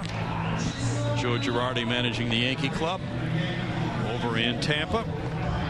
It'll be the bottom of the order for the Astros here. Rick Ankiel will lead it off in the bottom of the 5th inning. This game has not been the pattern for the Astros in any of their previous 6 games. They've scored a lot of runs. They've collected a bunch of hits. But so far, just a lone single by Rick Ankiel in the 3rd. That's been it for them, as the Yankees pitchers have done well. Marshall looked really good. Houston area right-hander who gave up just that 1 hit in his 3. And he is ranked their number 6 prospect, so a good day for him. I think on the flip side for the Astros, between Harrell and Peacock, 3 double plays on the infield, and obviously a nice way to get things going. That might imply that, well, yeah, there were a lot of base runners, some infield hits early on in the ball game contributing there, but the pitching has been good here this afternoon. And now it's Ankiel stepping up. He got that lone Astros hit back in the 3rd inning. Then he was thrown out trying to steal. Gorgeous day today. You know, I wound up waking up thinking it was going to be a bit of a chilly day. Yeah, we had heard that. Just a .228 batting average for Rick last season. Very athletic player. The type of guy who can play center field, and he's done that. 1 ball, 1 strike. And that one comes outside a little bit as the count goes to 2-1. The Astros do not have any games against any of their American League West divisional foes in spring training. All the other 4 clubs in the AL West train in Arizona. I don't know, is that a good thing or is that a negative? I'm not sure how to read that. Can't really read it, can we? That one squared up, but he got underneath a little bit. A long drive to center field. Mesa back, and at the wall, Mesa goes up for it, but Rick Ankiel will take the tour with a home run for a 1-0 Astros lead. That's his 6th hit of the spring in 9 at-bats. First home run for Ankiel as an Astro. Haven't even been seeing the noisy fly balls to this point. Ankiel gets it up in the breeze that's blowing out toward right center field. And that ball carried very well. Nice to see for Rick. Let's see what happens here. Fastball, you get a lot of that over the course of the spring. You can, as a hitter, and a guess fastball much more so than you can in the regular season. He takes advantage. Ball 1 upstairs to Marwin Gonzalez. That was some electricity from Mr. Ankiel. Wind is blowing out to right center field. And Mesa made a good effort for it, but Rick got it above that yellow line. 1 ball, 1 strike. The Astros have been training here since the mid-'80s. There's the swing. Rick gets it started with his hands rather close to the body and then extends as he takes the stride. Very nice extension through the swing as well. There's a 2 ball, 1 strike count on Marwin Gonzalez. And what was pleasantly surprising about Marwin with that .234 average last season was how much composure he had in his first year as a major leaguer. Just did not look in any way as if he did not belong. Well, he just makes the bad hops look easy. He's one of those outstanding glove men. Doesn't get flustered. Very good poise. Takes a strike. When you talk to pitchers, they'll tell you they want the guys behind them that make the routine plays, occasionally make the spectacular play, but they don't like that spectacular type play guy that kicks the routine ground balls. Exactly. There's one up the middle. And the throw to first by Nunez gets him. Pretty close play. Joe West, one of the veteran umpires, has moved down to third base, and in the couple of games that I've seen Joe at first base, everybody has been safe, so I was disappointed that Joe had moved on there. Well, being the veteran that Joe is, and we're all advocates of short games in spring training. You'd think the out call would be more prevalent, Ash. But I'm a big fan. You hit it right on the money there. No, the integrity shines through. They know their game there with the umpires. Get Joe on the third base side now. Joe's a good guy. And he can sing, too. Jonathan VR had 261 for Corpus Christi. Showed some power with 11 homers last season in that injury-shortened year. And there's strike one as he shortens up. You know, Joe came into Houston for a function just over a year ago for Dennis Laborio, longtime Astros clubhouse manager. You threw that together, didn't you? Well, it was really not me, but I was there. Modesty rules here at the ballpark this afternoon. I was out of town, and Dennis, one of the great guys, longtime clubhouse guy with the Astros, is certainly missed. Yep. 2 balls and a strike. Maybe he's watching today. I hope so. We hope so. Now, okay, you were here the first game in this ballpark, right, Ash? Yes. Any special memories of that? None whatsoever. No, I really don't. I tell you what I have a larger memory of. Yes, I played a number of years here in spring training, but I managed a year here in the Florida State League, and crowds were not exactly what you would call large. So the Ashby factor had not kicked in yet? Well, as a manager, I brought in 1 to 2 fans per game. Well, earlier we were talking about the manager's impact on a team. How many extra wins would you say you accounted for on that Kissimmee club that year? I think the players saw it maybe on the other side of things. Big chop to third. Here's Corbin Joseph getting the out at first, 2 down. Yeah, that was fun. It was a good experience. Next year, apparently I had such a good year, I got called up to the big leagues as a coach for Larry Durker. And from there, it's just kind of been a lot of fun going on. Moving to the broadcast booth, and I have enjoyed every moment. Well, you're going to enjoy the heck out of this year. Jose Altuve has been on an error. He's been hit by a pitch. As you've had a chance now to come back to this organization, does it seem like an easy fit for you returning, or just a lot of new people to learn? I would have to say the latter right now. It's an easy fit in the sense that I love being home in Houston. The Astros are my home organization. On top of all that, I will always consider myself a Houston Astro. But now looking at a ball club that's in a rebuild, and even with a club that wouldn't be, you're still trying to learn the guys and their tendencies and what goes on. But this is a complete rebuild look for me. True. There's a bullet to right field by Altuve. Well, he's been on an error. He was hit by a pitch, and now he singles to right field. I asked around about Altuve, what makes him such a good hitter? And one of the answers is that he just uses the entire field. And you could see it on that fastball, staying on it a long time and putting the barrel to it. What they call an inside-out type of hitter. And he comes out now for a pinch runner. Earns him some batting practice on a backfield. He's 22 years old and an all-star last year. Altuve leaving the game. And Justin Maxwell will be the batter. He struck out and flied to right. Pinch runner there at first base. Where are those numbers on the front side when you need them? Well, not only are the numbers not on the front side, but the names are not on the back side in Astros spring training. That does create a challenge. Yeah, you're very eager to do that first play-by-play assignment next week, you and Jeff Blum. Yeah, extremely so. Thanks for pointing that out. You'll have all of them learned by then. Number 73 down there, that's Jose Martinez. Okay. Wind is blowing out pretty strongly to right field right now. In tight to J-Max. 1 ball, 1 strike.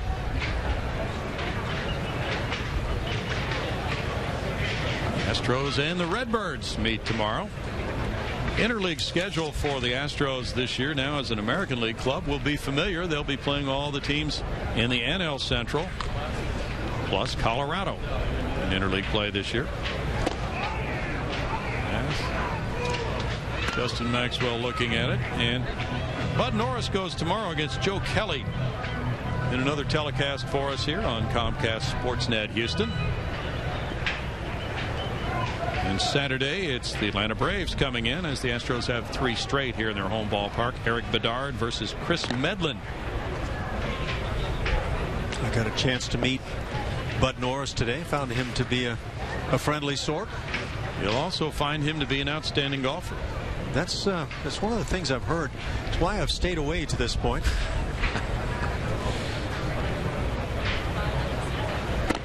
Upstairs to J-Max, and it's 3 balls and a strike with Pena on deck. Dave Clark is coaching at first base. He's moved across the diamond from his previous assignment as the third base coach, and Dave Tremblay is the third base coach this year. He was the former manager of the Baltimore Orioles and former mentor in the minor leagues of Bo Porter. I think Dave has won my Mr. Congeniality Award here on the early part of the spring. You bet. In the hole, backhanded. Nunez sets up and gets it over to second for the force on the pinch runner to end the 5th inning. Rick Ankiel providing the first run of this game with his first long ball of the spring. He's 2 for 2 today. He makes it 1-0 Astros.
One nothing. The Astros lead the Yankees. Top of the 6th inning coming. Right-hander Ross Seaton is warming up. Lucas Harrell got it started. He went 3 shutout innings, gave up 3 hits, 2 of those of the infield variety. Got a couple double play balls. Lucas joining us now. A fine outing for you today, Lucas. How did you feel? I felt good. Like I was saying earlier, I got a chance to work on the things I wasn't doing right my last time out, and today I just focused on throwing a lot of strikes and keeping the ball down. Can you do that? This is Ash up here. Can you do that as you look toward the regular season? Can you take an outing like today and say that's exactly how I'm going to go after any club that you may face? Oh yeah, definitely. When you get a chance to attack and you get a lot of early contact, and that's what I want. It's a confidence builder as well. So you can take this into the regular season. Also, you can take it into your next couple starts. People might ask you, Lucas, well, you're in the American League now. You're playing these American League clubs in spring training. Are you going to try to take a little bit more from a game like this? Of course, you're not facing too many hitters you would be facing in a game against the Yankees, but let's say later on you're playing an American League club. Does that register any differently from you for a spring training game? Anything that you could put to your advantage later on when you meet them in a regular season? Oh, definitely. You know, you see these guys from the American League, and just facing them, it's one of those things to where you can take away a lot because maybe you can figure out a weakness they have before the season starts. That's why I was hoping to get to throw against a lot of American League teams down here. So one, I got to get a feel for their hitters, and maybe they can get a little feel for me too. But I feel like once I get used to a team and some hitters, I feel like it kind of works to my advantage. You know, we were chatting up here a little earlier about the fact that you guys do not see any American League West clubs over the course of the spring. And most people will say through the years that pitchers have the advantage when a hitter hasn't seen a pitcher. What's your thought? Does it help the pitcher, or does it aid anybody? I think it just depends on the day. You know, if you have your good stuff that day, I feel like, you know, and a guy hasn't seen you before, I feel like it helps. But maybe, you know, my strength is my sinker and my cutter, and maybe a lefty hits the ball in well, and, you know, maybe you don't get it in far enough, and, you know, so it can work to the hitter's advantage, but it can also work to the pitcher's advantage as well. Oh, Ross Seaton with a hit batter there on Merton. Got him around the left wrist area as that one got away up and in. Well, let's go back to last year, Lucas, when you were 11-11, and you pitched a number of fine games with Chris Snyder, the catcher, and now he's no longer on the scene. What difference does that make to you? It makes a little bit of difference. It just means, you know, I got to get that same comfortability with Castro and Corporon moving forward from spring training. And I feel like today was a day where Castro and I were on the same page. You know, when I was going to my glove with a grip, he was calling that pitch, so it was pretty much we were on the same page the whole time. And I think as we grow to get to know each other a little bit better, it'll be one of those things to where we'll be on the same page more and more. I think it's pretty natural that everybody is going to be talking quite a bit about Bo Porter, your new skipper. And a lot of times managers seem to have more of a running conversation with position players, guys that are out there playing every day. How much impact is he having on the pitching staff? He's got a lot of impact. You know, he's a guy that he puts off a lot of confidence, and it rubs off on us. You know, when you look over and you're in the 6th or 7th inning, and it's you know you're about done, and you see the manager and the pitching coach sitting down. It's like, hey, you know, they have confidence in me that I'm going to get this guy out. So even though you may know it might be your last batter, so just stuff like that's going to help us out this year as a pitching staff. Whereas, you know, last year a little bit I thought we kind of jumped the gun a few times and on pulling people out of the game. Do you think you have more depth in the starting rotation this year? Oh, definitely. You know, I mean, I think you got Bud's the only guy that's pretty much guaranteed a spot already on the team, and then you got, you know, me, Humber, Phil, Alex, and Eli, Bedard, Lyles, and we're all fighting, you know, for those other 4 spots. So I think it's a good competition, and we got a lot of good guys that are going to be in the competition as well. You know, I saw comments maybe a week or so ago that you said Bud Norris is the opening day starter, but deep down inside, and maybe you're not willing to reveal deep down inside, you have to be thinking about the possibility that you could be that guy. You know, it's a big compliment for people to say that, but I mean, I'm still looking at it as I need to make the team. I know a lot of people say that, you know, they think, you know, I've already made the team, but you know, for me, it's one of those things that you can't get comfortable. You know, I've kind of pitched that way my whole career, where, you know, I've never been guaranteed a spot anywhere, and I think it's worked to my advantage. So I'm trying to pitch that way here. Just, you know, kind of be relaxed, but yet go out there and you know, and really work hard and try to make sure I perform well. Do you sense any kind of a change of mindset with Bo Porter now in terms of starting pitchers staying in the games longer? I think that has to do, one, with him, and also, two, with we're moving to the American League. You know, you can run a starting pitcher out there for 150 pitches, or I mean not 150, 115, 120 pitches, because the fact is that, you know, they're not going to have to bat, so you don't have to have a pinch hitter. You know, in a situation in the 5th inning where it's a close game and you might need a run and the pitcher's coming up, you won't see the pinch hitter. So I think that'll have a little bit to do with it as well. And have you been checking the box scores to see about those lineups in the American League West that you'll be facing? Yeah, I look at it as a challenge, but it's also something that I'm definitely looking forward to, because the fact is, you know, they say those are, you know, 3 of the best teams in baseball are out there in the American League West. So if you want to kind of give ourselves a measuring stick of where we're at, being in that division is going to help us do that right away. You know, it just seems, talking to people like yourself, Lucas, and reading the stories from what's going on in that Houston clubhouse, that you guys are building a pretty good esprit de corps here in spring training. Is that your sense of it? Definitely. You know, I feel like compared to last year, you know, we had little groups in the clubhouse where, you know, maybe these guys hung out together and these guys hung out together, and it didn't really mingle all that well, and the chemistry wasn't as good. And I definitely feel like this year the chemistry, everybody, you know, it starts with, you know, Carlos Pena, where he came in to me when I met him at the Caravan. He's like, you know, we need to make this a family. He's like, you know, he goes, I heard some stuff here last year. He says, you know, we need to make that change. He said everybody needs to be close and, you know, have each other's back and know that we're all pulling from the same chain. You feel like Carlos Pena, coming over, a veteran guy that has a reputation of being a leader on their team, is taking that role and taking it seriously?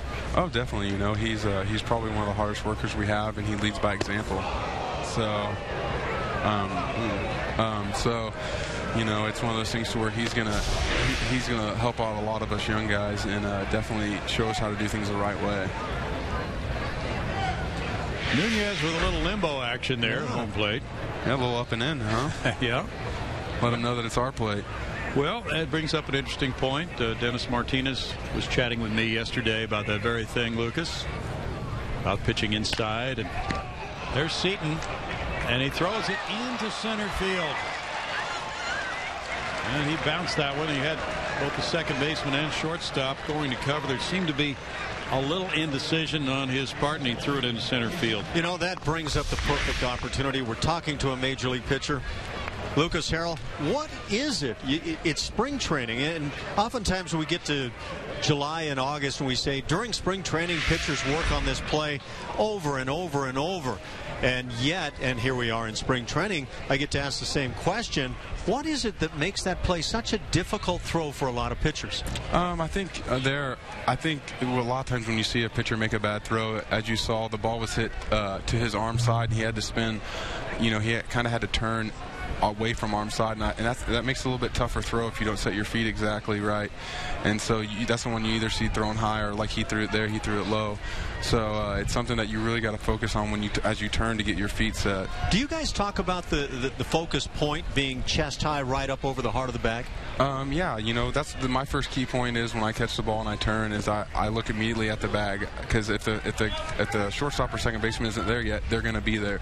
So when I turn to throw it, I'm throwing the ball to the bag. I'm not throwing it to the shortstop, you know, because when you start doing that, you might throw it behind them because they're moving, or you might lead them too much and then they run off the bag and just to catch the ball to try to keep the ball in front. So you really want to throw the ball to the bag. Yeah, I think it's dangerous to try to play quarterback and lead the receiver. Just throw it right over the bag.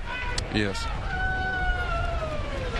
Jason Nix takes one up. 2 balls, no strikes. Back to the Dennis Martinez conversation I had yesterday, Lucas, and he really stressed that a pitcher needs to command the fastball to the outside corner and also to the inside corner. You work both sides of the plate very well. How much does that help you, the ability to back a right-handed hitter out of there and then catch the outside corner with the next pitch, maybe? It does a lot. You know, we actually talked about it today with Roger, and he was asking me a little bit because I do throw a lot of sinkers, and I said it's very important for me to get guys out in, especially just to show them in early in the game, because when I need that pitch in the 6th or 7th inning to get me out of a jam, I might need to go away, and it might be an account to where, you know, it's a 2-2 count, and, you know, and I've got this guy in, so maybe he's thinking, hey, he's going to come back in here, so he's cheating, and then so you throw that pitch out in the outer half and he thinks it's in, and he cheats and he hits that ball off the end of the bat and gets a ground ball double play. Like, I think that happened a little bit with Nix today. He hit that ground ball double play to second, and I face him a lot. I've got him out in a lot. That's why I went to a cutter there away, thinking, you know, maybe he's going to cheat here in this situation, thinking I'm coming in, and just try to get him to roll over to short, and I got lucky and he hit the ball to second. Do you think that this is something you've really perfected since reaching the major leagues, much more than you did as a minor leaguer? Yeah, I think it's a big key to my success to be able to command the ball down and away, down and in, and it goes along with the consistency thing. You know, I felt like that was a lot of the success last year too. The fact is that I was more consistent. I repeated my delivery. I was able to throw inside and outside, move guys off the plate. You know, and also a lot of things people don't know too, that, you know, when they're just watching the game, as a starter, if you're moving guys' feet and you're keeping the ball in and making guys uncomfortable, when guys come in the game as relievers, you know, it helps them out. So as a starter, it's your job too to help out the relievers by getting guys out in, so when they come in the game, they can use that outer half of the plate. Next, a little dribbler to third. Come on, get that. Brandon Laird got the out at second. And that's out number 2. Sam Demmel warming up. You know, we just got a chance to see Doug Rocaille out at the mound as the pitching coach. What kind of guy is he at the Hill? He's good. You know, a couple times last year he came out to me, and the conversation was short and quick. He's like, what are you thinking? And, you know, I was like, well, you know, I think at one time I had nobody out, and there was a guy on first and third, and we were at home against Cincinnati, and he just said, "What are you thinking?" I was like, "I know if I give up the run," I said, it's 2-0. I said, if I get a ground ball double play, I give up the run, but I get 2 outs. And I said, and we still have the lead, so I'm gonna try to sink this guy in and get a ground ball double play, you know, and just kind of go ahead and give up the run. And he said, okay, you know, he just turned around and walked back in. And then other times he's come out there and he's like, you know, he's asked me something totally non-related to baseball, just because he thinks, you know, maybe I'm overthinking stuff, and just to get my mind off of it for a second. So he reads us very well, and he kind of sees, you know, if we're wearing down out there, or you know, if what our problem is out there. He might just say something simple as, you know, you look in the dugout and he might just tap his shoulder saying, hey, you're flying open a little bit, stay back a little bit. So you know, he's very good at what he does, and he's definitely helped me out a lot. Would you agree that when it gets too technical out there during a ball game, it can be a little disconcerting? Yeah, I mean, pitching is something that's very easy to overthink. You know, you got the hitter up there, you got lefty, righty. Now you're thinking slider, cutter, curveball, changeup. You know, and that's the thing. Sometimes, you know, when I feel like when I've had my best games, I wasn't thinking at all. I was just throwing what the catcher was throwing and throwing it to the location he was setting up. And so it's not that you're not thinking, it's just that you're not overthinking. You're simplifying. Yeah, simple stupid is what I call it. Keep it simple, stupid. We do that very well up here. Yeah. Looping line drive will tie this game 1-1. And it'll be first and third for the Yankees with Almonte coming through. So it's a 1-win game now. Lucas, what would be your favorite non-baseball conversation when Doug Brocail comes to the mound? What you're going to have for dinner that night, or anything to get your mind off the game? I think last year he came out and he goes, yeah, he said something like, how are you doing? I was like, I'm doing good. He goes, well, you look really good, and just turned around and ran back off. and I just laughed, and then I got a ground ball double play and got out of a jam. So anytime you have a good mound visit like that, you know, and you get a ground ball double play to get out of it, you know, I came back in, you know, he high-fived me, and we just laughed about it. So it was definitely one of those things where it was a good mound visit, and it was just, you know, it was just one of those things where you don't really think, like people always think, well, maybe he's going out there and saying something that helped him, you know, get a ground ball, but he just, you know, just taking your mind off of it. I've always hated to try to analyze what is being said at the Hill, because as a former catcher, I know that it's not always what's expected. Yeah, you know, it's just one of those things. You know, I mean, sometimes he'll run out there, and he would say stuff to you before even Snyder or Castro would get out to me. So. Lucas, thanks so much for joining us. Sam Demmel coming in, and we had a chance to chat pretty extensively here in the 6th inning. Glad, not certainly that the Yankees scored a run, but glad we had a chance to talk with you a little bit more extensively. And once again, a fine outing today, and look forward to seeing you very early, perhaps game 2 of the season. We'll wait to see what happens with that. Definitely, and that would be a great honor to get the second start as well. Thanks to Lucas Harrell, and he got things started very well with 3 scoreless. Then Brad Peacock, a couple of scoreless innings. Ross Seaton coming in here, hit the first batter, Merton, and then giving up the RBI single to Almonte to tie it. That leads to Sam Demmel. He's from Channelview, Texas. Just joined the Astros organization. He had been with Arizona.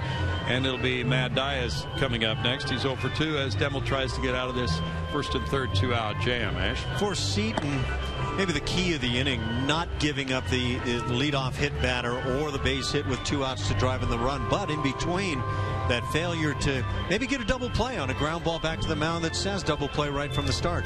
Good point. That was Ross's first outing.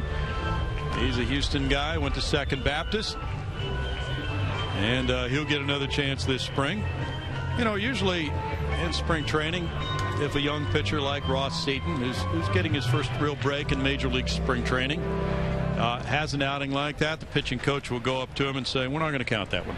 You know, should be able to throw one out in the spring, Ash, don't you think? Oh, I think so. And I think if, as a pitching coach, your goal is to get everybody as confident and successful as can be, you want to provide as many of those opportunities as can be. You don't want that youngster going home tonight and fretting over what happened.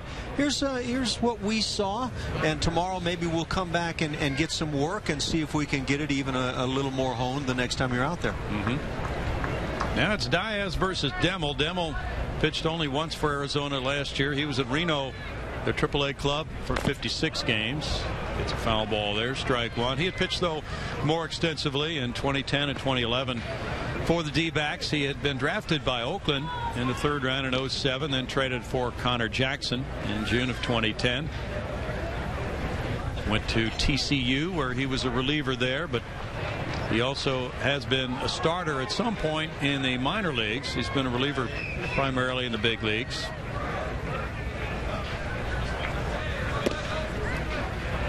Jason Jaramillo is the catcher. He just came into the game in this half inning, as well as the center fielder Robbie Grossman.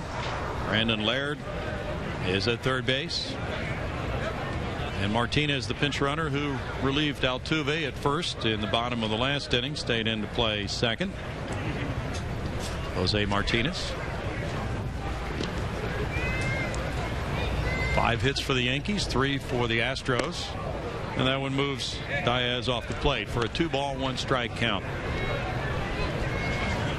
Well, as for the Yankees, they're embroiled in that tough AL East race again this year. And that should be fun for American League fans to follow, what with the resurgence of the Baltimore Orioles last year, to see if they can maintain their standing. And many of the experts are predicting that they will not be able to do that. They can feed off that in their spring training. That's some more food for Buck Showalter, and he loves that kind of negativity on the media to use that as an inspiration to his club. I think the Yankees and the Red Sox draw most of the attention. Tampa Bay has been a team that tends to slip in. Joe Madden is a heck of a manager down in St. Petersburg. Last year, Baltimore played very well. They've got a talented bunch over there, and they got some pitching. They needed it. With a runner going, the shortstop was breaking the cover, and there's a hit behind him for Diaz to give the Yankees a 2-1 lead. A single through that hole vacated when VR moved up the middle with Almonte running on the pitch. So Diaz drives in the run to give the Yankees the lead. But I was about to say, in that American League East, the Toronto Blue Jays have become players now. And if you check with Las Vegas, you might find that they kind of like him as a chance to, like that club as a chance to win in that division. So that could be a real topsy-turvy division. That is some kind of a club after the trade they made with the Marlins, bringing in the pitching talent of a Josh Johnson and a Mark Burley, bringing in Jose Reyes, Emilio Bonifacio. That was a huge deal. And folks in Blue Jays territory up in Toronto really enthused about the club they have in 2013. Blue Jays gave up some extremely talented young players in that deal. So it's not like they just simply made a steal. They may have made a steal for right now. And I think that's what the Blue Jays were trying to do. Elkie Mesa chops that one foul. Strike one. If you had to handicap the AL East, and it looks as if the Yankees not only becoming an older club now, they do get Mariano Rivera back at age 43 this year. Jeter coming off the broken ankle. Granderson has a broken arm. So they have those injuries to deal with. They had the age to deal with of their club. They have lost some key performers from last year. But nonetheless, it would be difficult to say that the Yankees wouldn't be a factor. You have the Birds, a young emerging team. Pitch out there, nothing doing. The Toronto Blue Jays are being picked, I think, by a fair number of people to win that division. Tampa Bay always seems to surprise. And that should be one division that bears watching very closely this year for baseball fans. Yeah, the Yankees are getting older, but they've won the division 3 of the last 4 years. Andy Pettit's back with the starting staff. It's a hard team because of the age that you bring up to analyze and say what they are likely to do this year. Can Derek Jeter continue his resurgence? Last year was a big turnaround for Derek. They've got Robinson Cano, who offensively probably puts up the best numbers in the game as a second baseman. A-Rod, who knows if we'll even see him play this year. True. It's a really tough team to analyze, but I wouldn't count them out, I'll tell you that much. No, beware of that. And Phil Hughes, who's supposed to be a part of their rotation, has a bulging disc right now. Hard to know what they'll get from him. They have another good right-hander, Hiroki Kuroda, to join Sabathia Pettit. They have Ivan Nova. Pretty solid bullpen, assuming Rivera returns to form. Yeah, that's a big assumption, but in his case, I'd probably anticipate he'll be real good. Kevin Youkilis has joined them, and he can fill in at third For A-Rod, he has a sore oblique right now. They signed Travis Hafner to do some DHing. Mark Teixeira did not have a very good year at all by his standards. If he returns to top form, that's really going to help. They have Ichiro. They still have some talent. What happens with some of these players that have been implicated in the South Florida PED situation that's come up here in the past month? Alex Rodriguez being one of those. Might we see some of these players get some severe sanctions against them? Good question. Hard to answer that right now. There have been a lot of denials from players who have been linked with that investigation. I'm not sure I've ever heard of a player who said, "You got me." Yeah. Yeah. True. Well, the Yankees will open 2013 missing 155 home runs from the guys in last year's lineup with left. But they hit a club record 245 home runs last year. They really were mashers last year. Curtis Granderson being a big part of that. Granderson, what a home run figure he's become playing in the Yankee Stadium with that short right field porch. I think Astros fans are going to have a blast getting to see games against the Yankees, Red Sox, and then everything that happens in the American League West. That is one tough division in the West. True. Yeah. 3 balls, 2 strikes. Some think the AL West is the toughest division in baseball. Where do you go with that? Well, I have felt in the past 5-6 years that the American League East was the toughest division. And maybe in good part because, and they may have been with the Yankees and Red Sox being who they have been. Tampa Bay, a team that always gets overlooked and yet has a chance to win the division when the season comes to a conclusion. But what they've done in the West, they have stocked it. Deep drive to left field, looking like a 3-run homer, and Melky Mesa has unloaded. Well, the Yankees, with an explosive 6th inning, have grabbed the lead and now added to it as it becomes 5-1 on a 3-run homer by Mesa. Well, that's what you call no doubt. And it comes from a guy that, frankly, not many of us in the ballpark know much about. But one thing we have figured out is he's got some pop in the bat. He sure does. That's number 1 of the spring for Melky Mesa. Melky Cabrera in Toronto, Melky Mesa in New York. The Milkmen are delivering.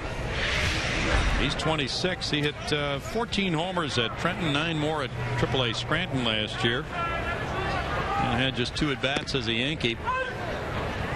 So strike to Cervelli. He's 0 for 2. Boy, you really look back at that missed opportunity at the double play in the inning. An inning that has put 5 on the board already and probably should have been finished without a run for New York.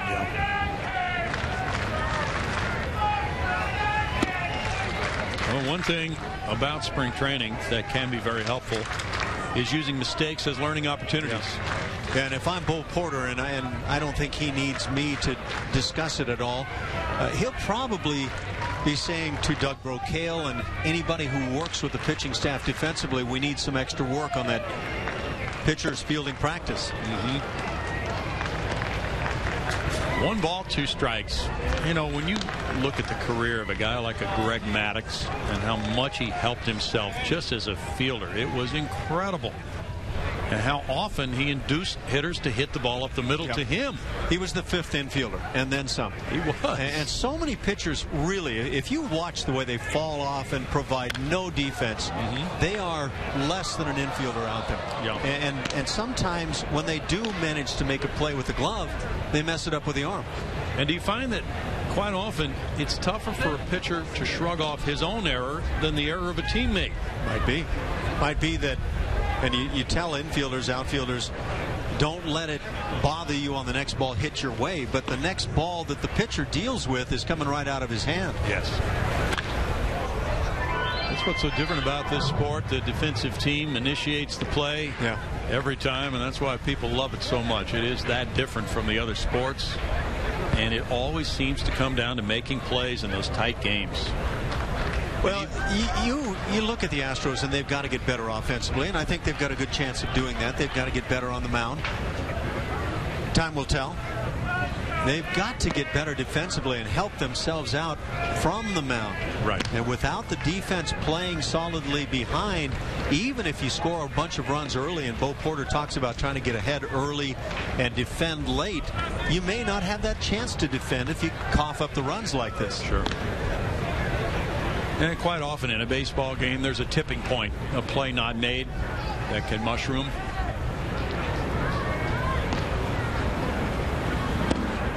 Well, a lot of times you juggle plays and decide which one was most meaningful. In this ball game, to this point, we're just in the 6th inning, but it's a no-doubter for me. It's that would-be, should-be double play ground ball hit back to the mound. It's Eduardo Perez, who was about halfway in your picture to the right, as you saw it, of Bo Porter. He's the new bench coach, son of Hall of Famer Tony Perez. Slowly hit ball, VR. Taking care of it. And the elusive third out finally comes the Astros' way after the 3-run homer by Melky Mesa. His first of the spring makes it 5-1 Yankees.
Follow the Astros this spring and all season long with MLB.com At Bat for your phone, iPad, iPod Touch, and Android devices. At Bat delivers spring training wherever you are with scores, stats, searchable video, live audio, and more.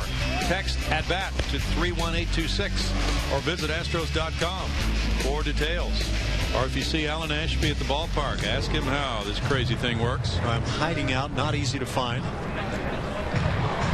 Hanging with Brownie, you can't get away from most people when you do so, though. He was the center of attention.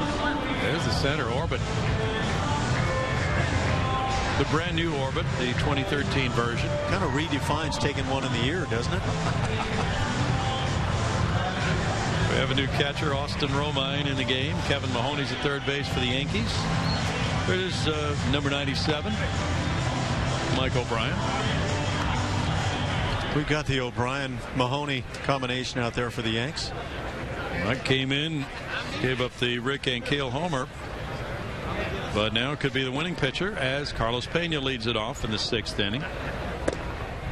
And there's strike one to Carlos. He spent some time in the National League briefly with the Chicago Cubs, but primarily his productive years have come as a Tampa Bay Ray. That one goes in the air, and the left fielder is headed for foul ground, just watching that sail back toward the Astros clubhouse for strike two. I don't see any outfield talent amongst that group right there trying to haul that fly ball in. You know, Jeff Luhnow talked about Pena's resume when he was on with us. He had 46 homers for the Rays in 07, 39 more in 09.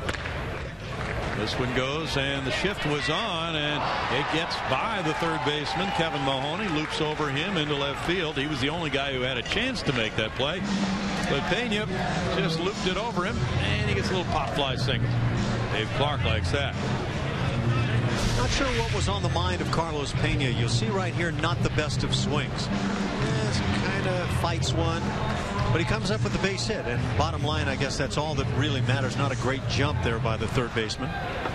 If you wear number 99, you're probably not anticipated to make great jumps. His objective to lower that number for next year. Pinch runner at first base, and Chris Carter is going to be the batter here. Carter 0 for 1 with a walk.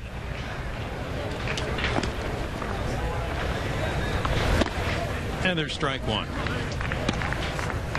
Mike O'Brien is pitcher number 3. Marshall started 3 innings of 1 hit shutout ball for the Houston area pitcher, and then Betances worked around a couple of walks. He had a scoreless frame. No balls, 2 strikes to Chris Carter. One of the newcomers in Astros camp this spring, and that trade occurred bringing him to a Houston uniform pretty close to the beginning of spring training. He hasn't had too long to settle in, and that takes care of out number 1. Jake Gobert, the pinch runner. And when you're watching Chris Carter, you will see some strikeouts. And of course, Carlos Pena, we've talked about him and his propensity to strike out. But with Chris Carter, I think in particular, you're looking at certainly a potential cornerstone for the offense and what can happen this year and years to come. Great power. Jason Jaramillo comes up for the first time. Switch hitting catcher, looks at ball 1. Among the non-roster catchers in Astros camp, they've really worked hard over the offseason to improve their catching depth. Jason's 31. He came up with the Phillies, was traded to Pittsburgh, then he was with the Cubs.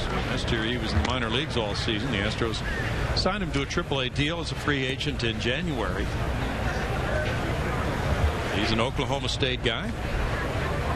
Very good college credentials for Jason Jaramillo.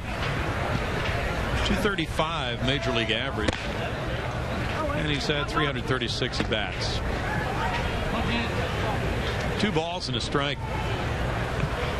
Astros minor league clubs in the United States had the best combined winning percentage of any organization's U.S.-based minor league clubs last year, and that was a drastic reversal from the year before. So a lot of what you see here in spring training will be from players who will be in the minor leagues, but there's a lot you won't see as well, because those players will be in minor league camp and they'll be coming in, the position players, this weekend. And that's really where the Astros have made huge strides in stocking their minor league clubs for this year. Jaramillo takes the walk, and it's J.D. Martinez coming up. He's 0 for 2 with a pair of strikeouts. That's a big part of any organization, though, Ash. We're seeing a lot of big league players here, but it's what is happening down below the major league level that's really going to help this organization when you get to 2014 and beyond. Well, I think it's one of the big differences between the club right now, we hope anyway, from the one that was running out there in 2010 and 2011. Obviously not playing well at the big league level, and on the minor league level, the organization had the worst combined record for their minor league teams during that period of time. They've come a long way and now ranked in the top 10, depending on who you listen to in terms of minor league organizations, and trying to add to that. It's 5-1. The Yankees lead the Astros here. We'll be right back to Kissimmee right after this.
takes over on the mound for them. Big number 91. And the Astros with J.D. Martinez at the plate have runners at first and second in the bottom of the 6th inning after the Yankees got 5 in the top of the 6th. Claremont, Florida, this 6'4", 24-year-old right-hander weighs 210. Astros have been held to 4 hits. The Yankees have 7. There's strike 1 to J.D. Martinez. It was 0-0 until the Astros got a Rick Ankiel homer leading off the home 5th inning. Ankiel 2 for 2 in this game. And he has come out of the lineup. He will not be batting next.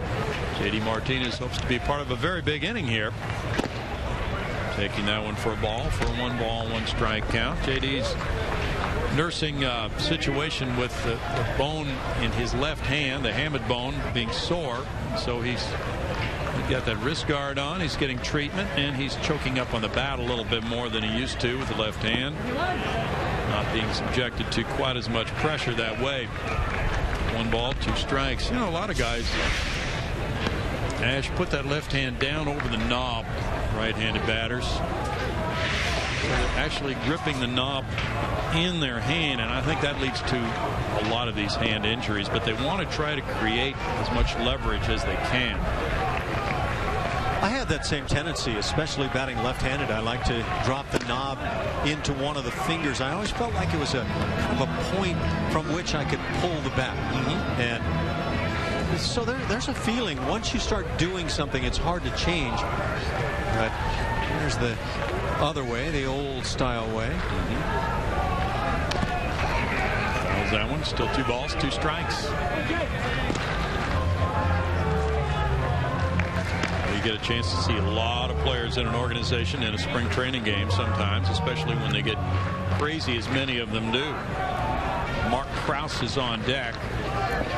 So if you're a real, true baseball fan who likes to know everything you can find out about an organization, spring training baseball might be your answer this time of year. Whoops. He was hit on the right hand. But J.D. almost got drilled in the 4th inning, and then he struck out against the big right-hander Betances. This time he does get hit. Watch what happens to catchers. You take one right there on the knee. Yeah, there's a shin guard there, but that's tough. And a lot of times it's the catcher that gets just eaten up on these plays. True.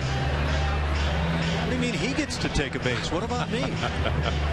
J.D. comes out for a pinch runner as Mark Krause settles into the batter's box.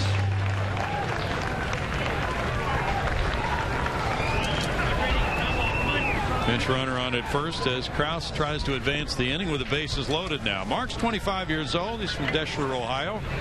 Played at Ohio University, where he was the Mid-American Conference Player of the Year in 2009. Traded along with Bobby Bortring in the Chris Johnson trade last July. And that's ball 1 to Krause. He's in a DH, replacing Rick Ankiel, who was 2 for 2 with a long ball today. The vital stats on Mark Krause. 2nd round pick by Arizona in the 2009 season. Last year he played at AA Mobile, and then after the trade, AA Corpus Christi. Hit .414 in 29 at bats for the Hooks. 1 ball, 1 strike after hitting 15 homers at Mobile and 346 at bats. And he walked 73 times there. So his on base average a fine .416 for Mobile.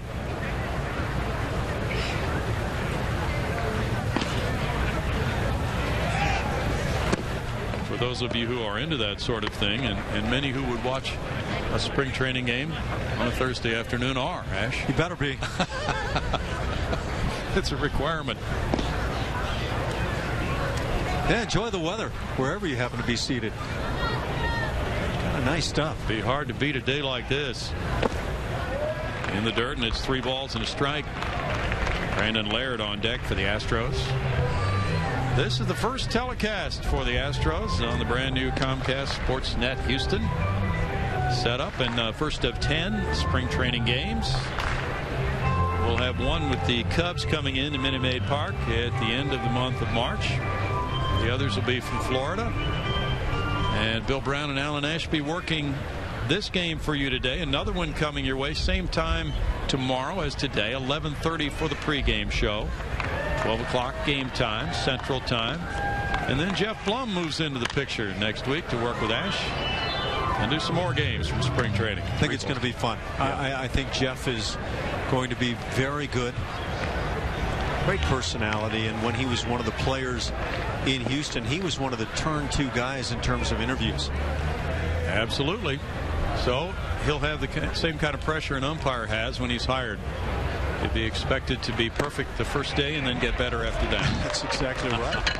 At least in the case of an umpire, you better be perfect, at least when I'm hitting. Bases loaded, walk to Krause, makes it 5-2 now.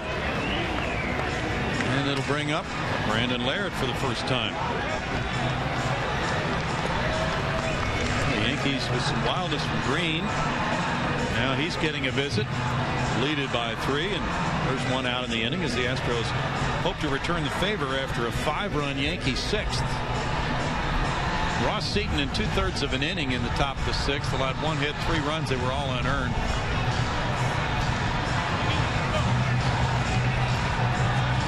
Brandon Laird is a guy who's attracted a lot of attention here from the skipper Bo Porter with the way he has swung the bat this spring.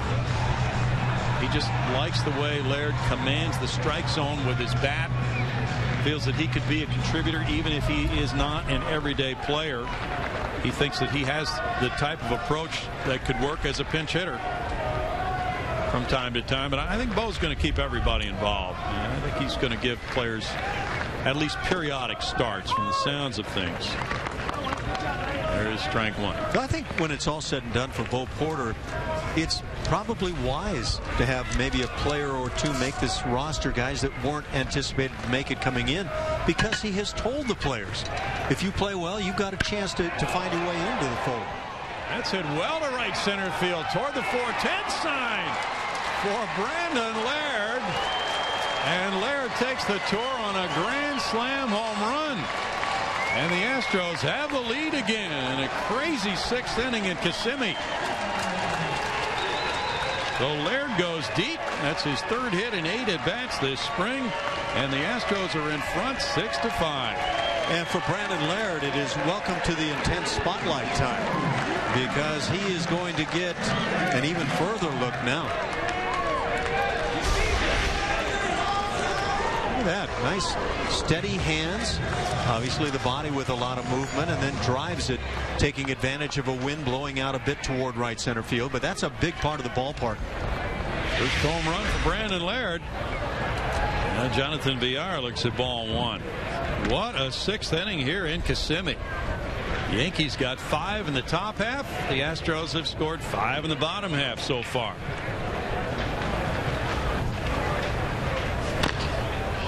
That was chopped foul by Jonathan Villar. So George Springer is no longer the story in camp.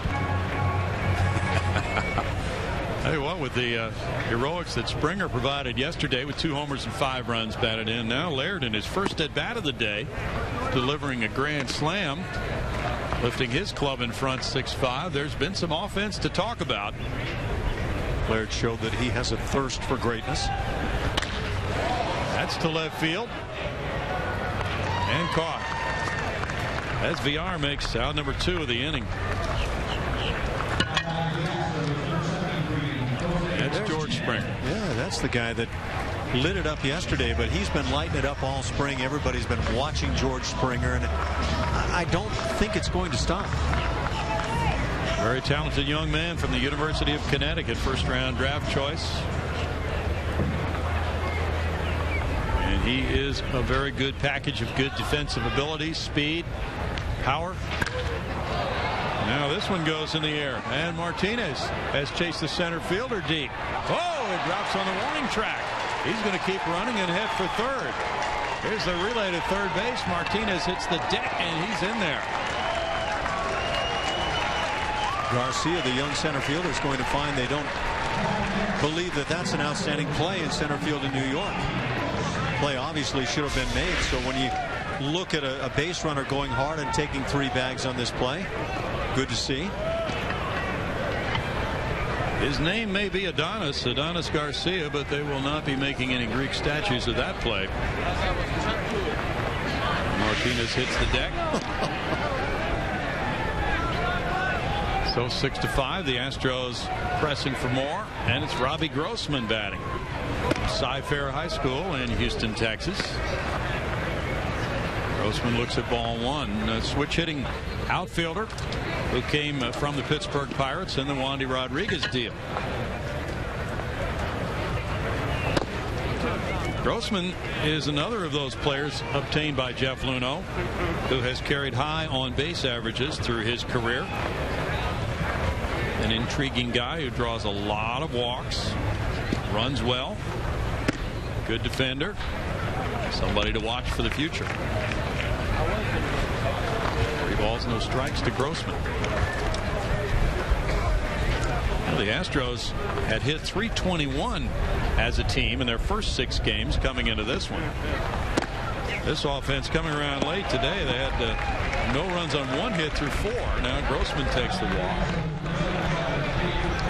18 hits yesterday. It really doesn't hurt that team batting average cause at all. Not a bit.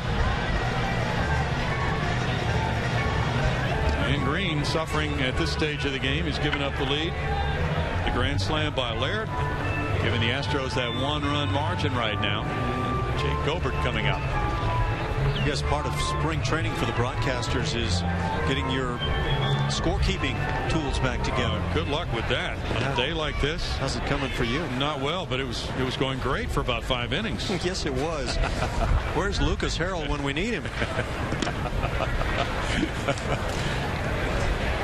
It's the back end of spring training games that can get wild quite often.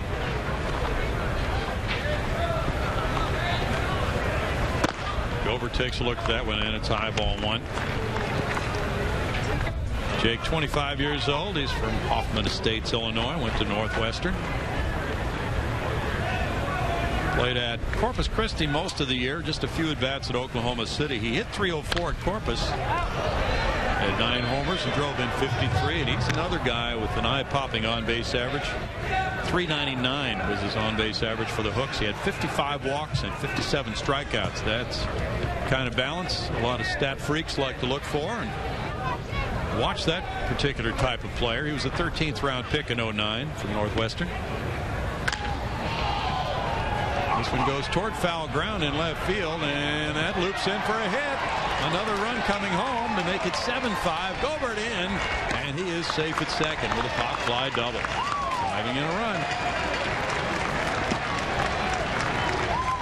10th man to bat in the inning.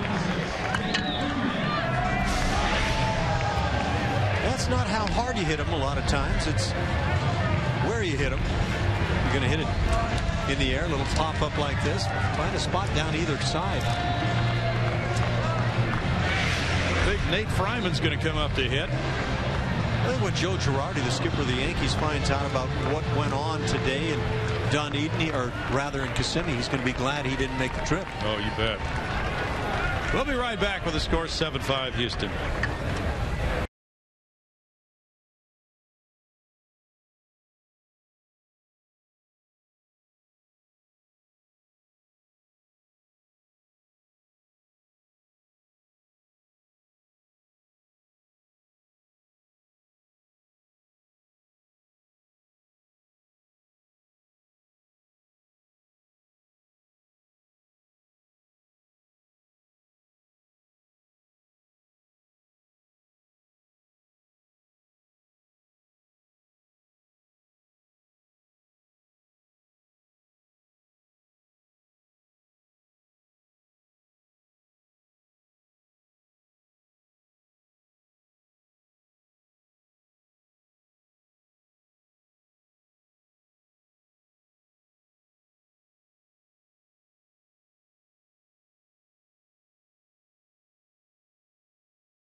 has seen this game flip-flop. The Yankees grabbed 5 in the top half of the frame.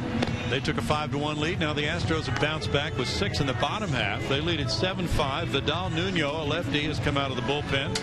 He is pitcher number 5 of the day. Tony Pena managing this club. As the Yankees have a split squad day today, they have another team playing at home.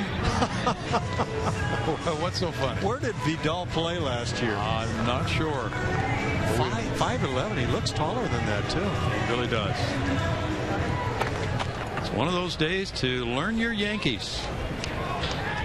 Vidal Nuno coming in with runners at second and third, and big Nate Fryman, the batter. Very interesting guy in Astros camp. A Rule 5 pick from the San Diego Padres. Strapping 6'7", and he has really attracted some attention. The way he swung the bat so far. There's ball 1. He also runs pretty well for a guy that size. He was an 8th round pick by the Padres in 09. Went to Duke University.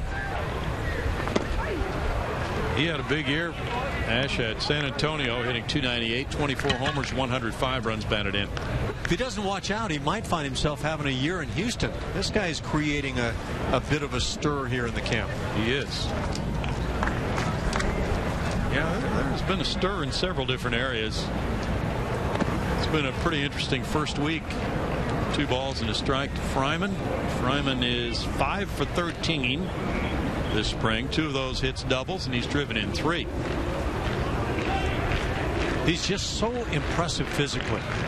Some people say maybe the reputation that he doesn't play all that well defensively, but if he can swing a big bat, they may try to coach him a good deal on that defensive side. It's a good point, Ash. And with the DH now, the Astros do have more flexibility to carry an extra player offensively who may not be used a whole lot in the field. Look, this Astros club last year found it to the bottom because they were last among 30 teams in runs scored. Now, they struggled on the other facets of the game we've talked about, but you go across the numbers offensively, and they were either dead last or right next to it, and so there's a lot of room for improvement.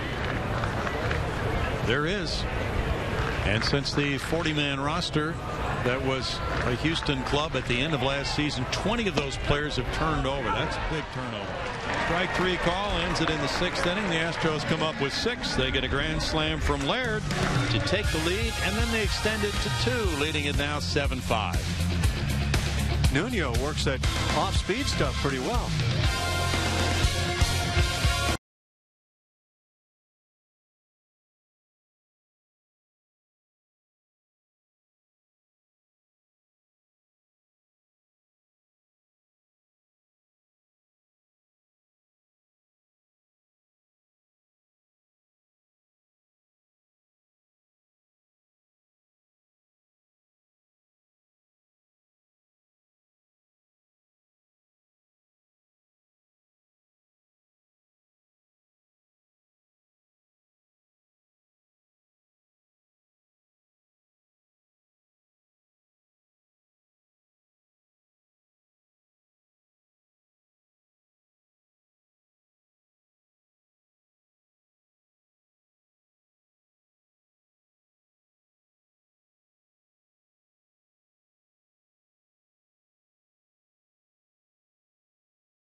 We go to the 7th inning. It's a 7-5 Astros lead. A wild and woolly 6th inning. 6 runs for Houston, 5 for the Yankees. Say, you're looking for the perfect way to combine business and baseball, or a unique space to hold your next event? With the state-of-the-art meeting spaces, Minute Maid Park can surpass all of your needs. Call 713-259-8800 for more information. Don't forget to ask about softball games and batting practice, for that matter. Maiden voyage for the Astros on Comcast Sportsnet Houston, and it's a dandy today. A real frog strangler, 7-5. The Astros leading it. Frog strangler. Yeah. Got all kinds of different logos going today. I like the guy with the nice new orange cap. There's Brett Oberholzer's first pitch, and it's ball 1. Kevin Mahoney leading it off here in the Yankees' 7th inning. Oberholzer is 23 years old. Came from the Atlanta Braves in the trade in July of 11 for Michael Bourne. The appeal went down. Joe West said he checked his swing, and it's 2 balls, no strikes. Brett Oberholzer was an 8th-round pick of Atlanta in 08. He's from Delaware, went to Seminole Community College in Florida. Last year, he pitched at Corpus and Oklahoma City. He brings that in for a strike. That makes it 2-1.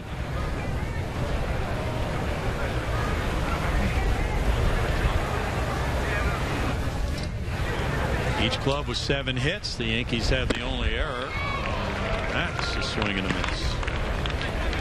Yeah, that's not right, because the Astros made an error in the 6th, didn't they? A crucial error. Yes, they did. Each club has 1 error. We have to grant the scoreboard operators a little slack in spring training. Everybody's getting used to the game again. And a strikeout for Oberholzer.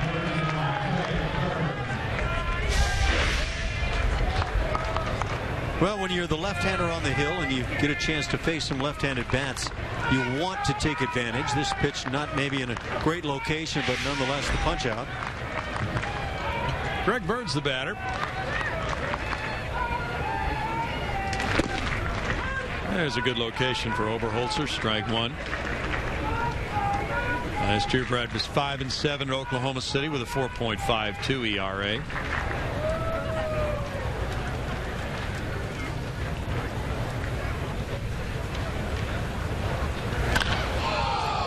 That's in the air and out of play for a strike.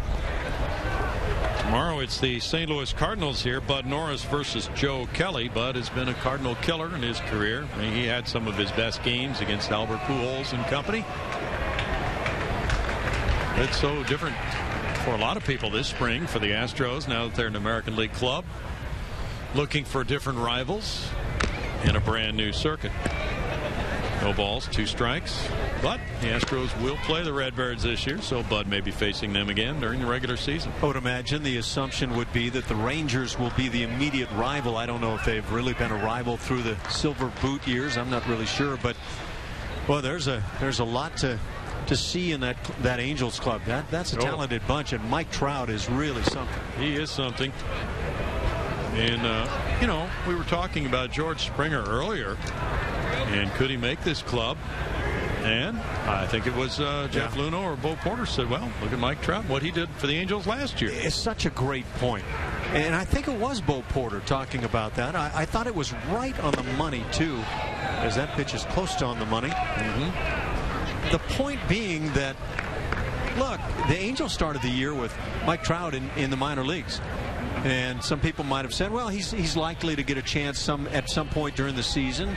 He got his chance and took over. And a lot of times it's not about how many games did you play at AA and at AAA and did you put up the required numbers to get to the big leagues. When you show that you are ready to contribute and help out, the time may be right now. And when you're talking George Springer, I really do think the time may be right now. Counts for the second. Martinez over the first, 2 outs. Well, that's the beauty of spring training, getting a chance to look at so many of these guys. We've been reading scouting reports about them. Maybe we saw them walk around a little bit or get an at-bat or 2 in spring training last year, but George Springer's going to get a lot longer look, I think, this year. And if you have a team that went to postseason play last year or was knocking on the door and you've got some guys in positions that are ready to go, so be it. You let the guys develop at the minor league level, but if they can help you right now and learn at this level, I think you've really got something special. And that was Delino DeShields, Jr. on the bench. I've heard a lot of people through the years say, well, you ruined this player by bringing him to the big leagues too soon. In my opinion, if that player was that fragile, he was probably never going to be very special to begin with. Good point. Strike to Arcia. No balls, 2 strikes. Springer was the Astros' first-round pick in 2011. Hit 22 homers at Lancaster, 2 more at Corpus last year. Looping liner and just past the outstretched glove of Jonathan VR into left field. A single for Arcio.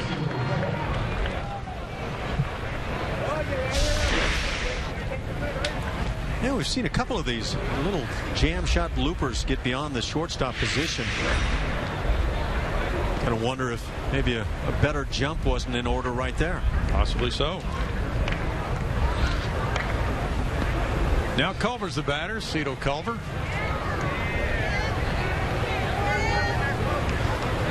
Cito Gaston for years, the manager of the Toronto Blue Jays. Now they've switched back to John Gibbons. Interesting move on their part, since Gibbons had an unsuccessful earlier stint as their skipper.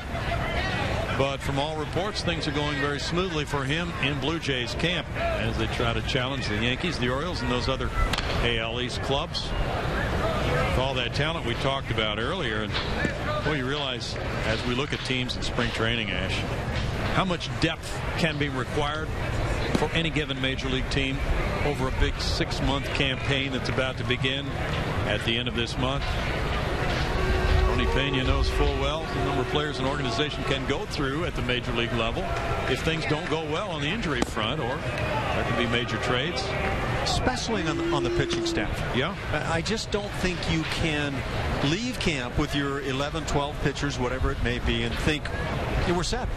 This is what it's going to be, because before the year's out, you're going to likely have seen more than 20 pitchers. And you got to have the guys ready to go at AAA, sometimes AA. Yeah, and that's why the best organizations have created that kind of competition all the way down. You know, competition at A ball to move up to AA and so on. Some players can be so short-sighted. The end of the spring comes, you didn't make the cut, you're getting sent down, the head goes down, the work ethic might change a little bit, and you blow that chance. That wind is howling toward the right field corner. And that one's caught to end the top of the 7th inning with no runs a hit. The Astros up 7-5.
Ball game. The Astros lead it here, bottom of the 7th inning. 7th inning stretch at Osceola County Stadium in Kissimmee. The Astros home for spring training since the mid-'80s. Bill Brown, Alan Ashby with you on the maiden voyage here for the Astros on Comcast Sportsnet Houston.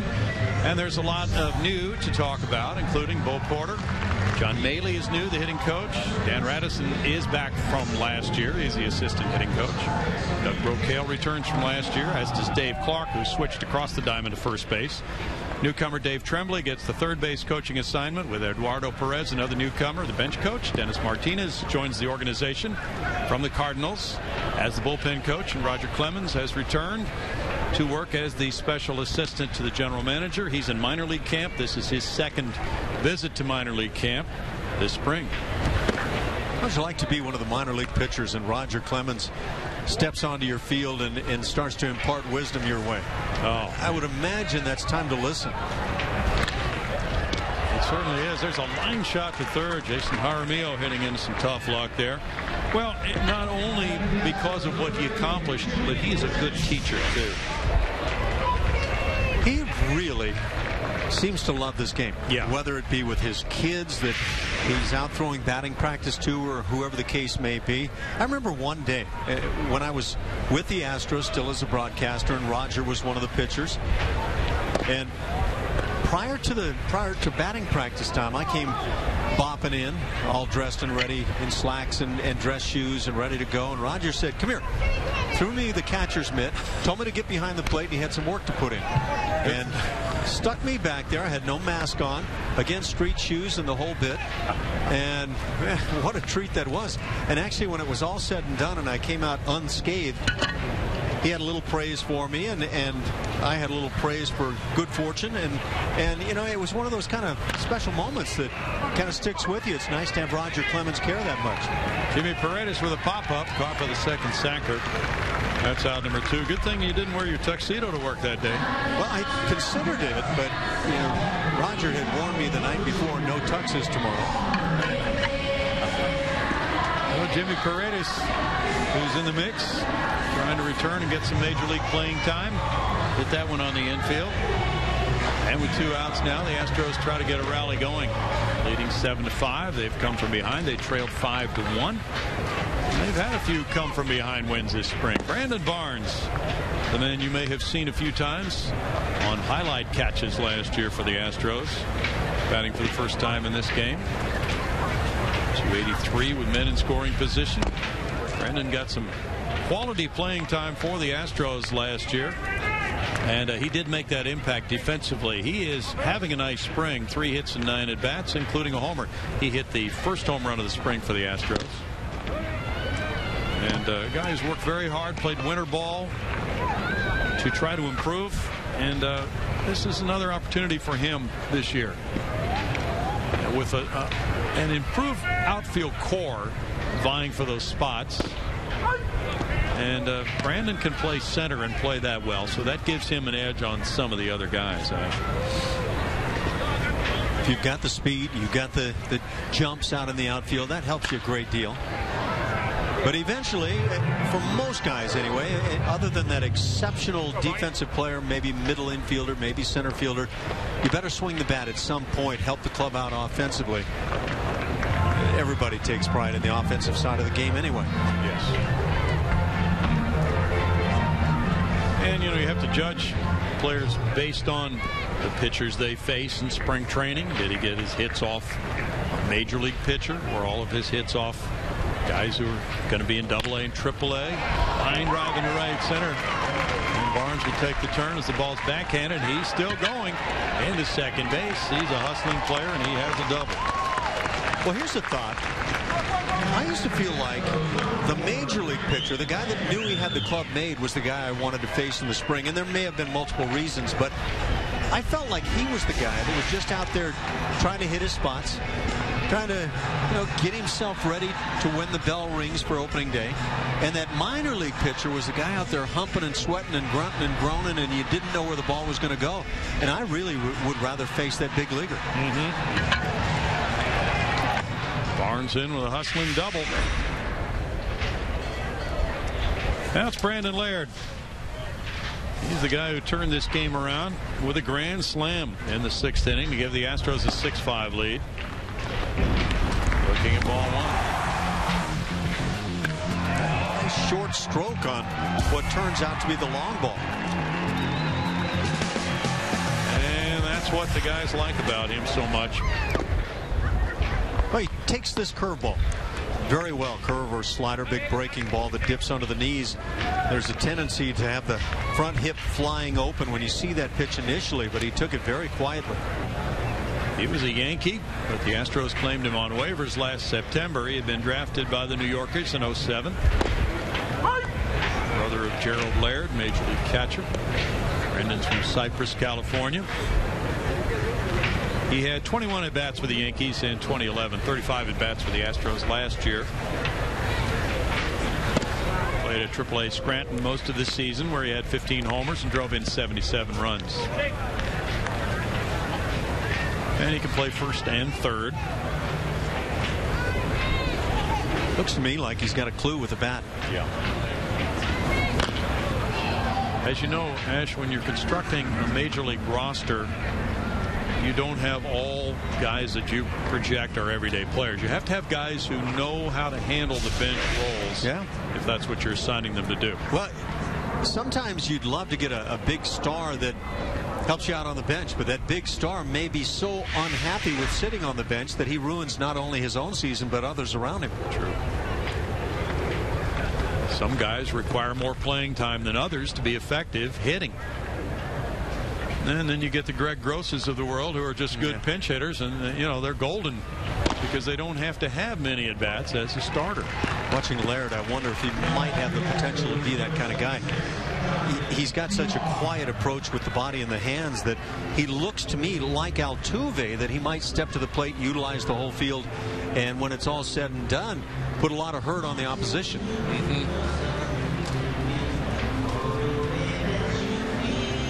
So runners at first and second now for the Astros. And Jonathan VR, switch hitting shortstop, batting ninth, is coming up for his fourth at bat in this game. That's somewhat rare in a spring training game.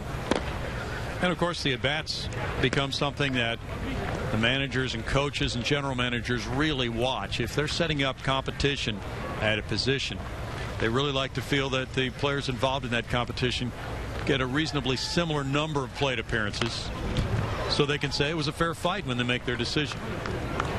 Good swing by VR.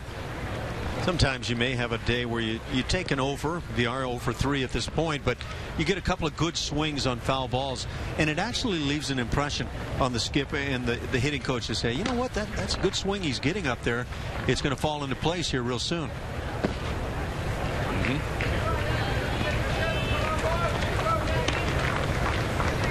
You get a sense of what an organization really has after a month or 5 weeks of spring training games.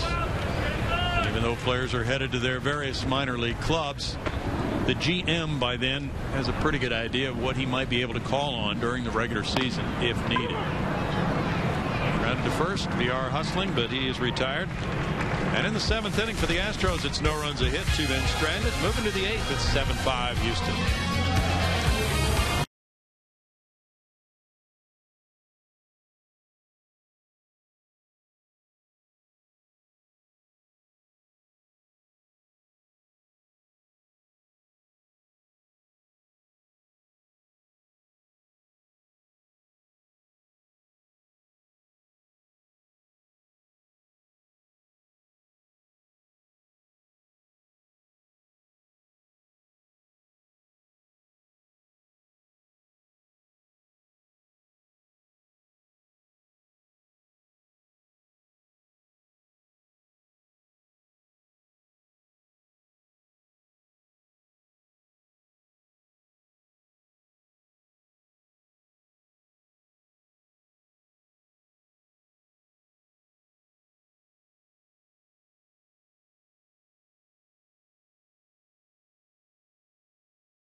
The Astros and Yankees have gone back and forth in this one. They both had big 6th innings. Get suited up for spring training at the official online shop of the Astros with the largest selection of authentic spring training gear, including clubhouse caps, t-shirts, jerseys, sweatshirts, and more.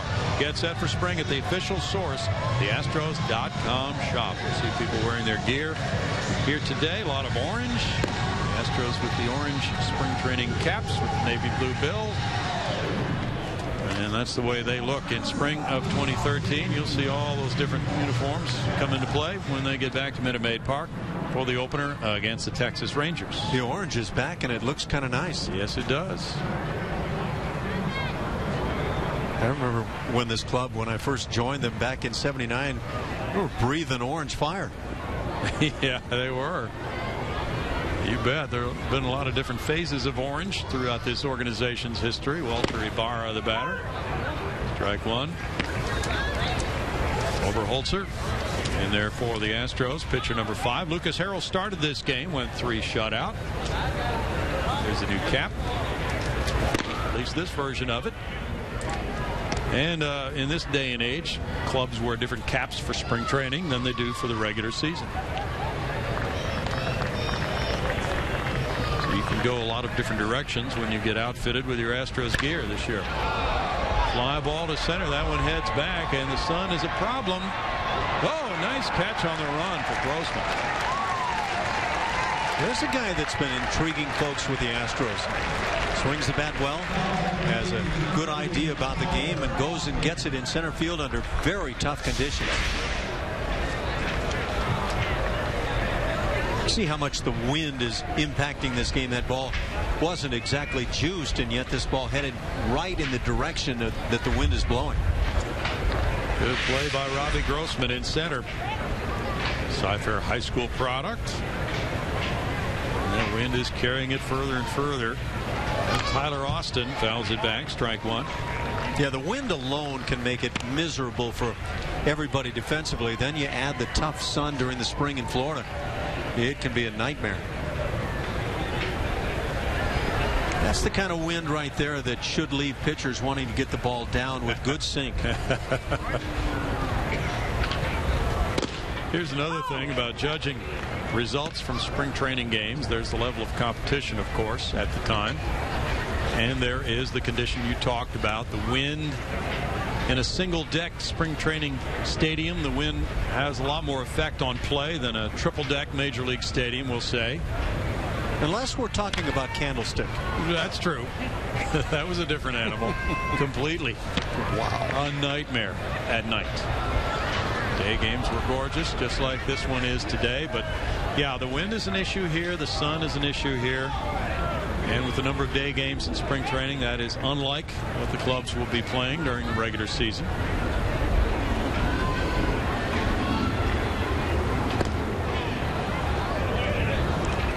I remember I was playing with Joe Morgan, so it must have been 1980. We were in Candlestick, wind howling from left field toward the first base side. Pop-up went up to Joe Morgan at second base, and he hollered for it. I got it. Enos Cabell was playing at first base. And thankfully, Enos went after this ball because this routine right at the second baseman pop-up, and you know how big the foul territories were at Candlestick Park. It was forever. Well, this pop-up landed just in play on the first base side at the far end of the first base dugout, and Enos Cabell was sliding trying to make a play. He actually didn't make the play. But that was a pop fly that Joe Morgan, a great second baseman, called in position. Foul back. So that bird that just swooped in over Lake Mathis out there beyond the right center field wall. Well, there was a story, whether true or not sure, about a game at Candlestick many years ago. Ball went up in the air on the right side of the infield. The umpire called the infield fly rule, and it wound up hitting off the right center field fence. Umpire stand by his ruling? I don't know. That would have been a little tricky, wouldn't it? Still a 1-ball, 2-strike count. Dinner catch of the day is coming shortly. We named that little lake out there after various Astros pitchers over the years. It might be some other lake tomorrow, Ash. I'm trying to remember what we called it back in the early days here in this ballpark. One of the pitchers got the honor, giving up the long home runs in that direction. I thought it was Ron Mathis. It was Ron Mathis. Great call. We called it Lake Mathis. Yeah. And we still do. So he's perpetuated on this whole thing. What an honor. Is he aware of that fact? We may have to inform him. He's probably not watching today. But we hope you're watching tomorrow at noon when it's the Cardinals and Astros. Game 2 of the 10-game telecast schedule for spring training, as the Astros and Comcast Sportsnet Houston get together. TV game number 1 today. So if the Astros are 10-0 in the spring training telecast this spring, is that an omen? Well, I have a feeling if it does happen, opening day not scheduled to be on the Astros telecast right now, they may work out a way to get that done. Good point.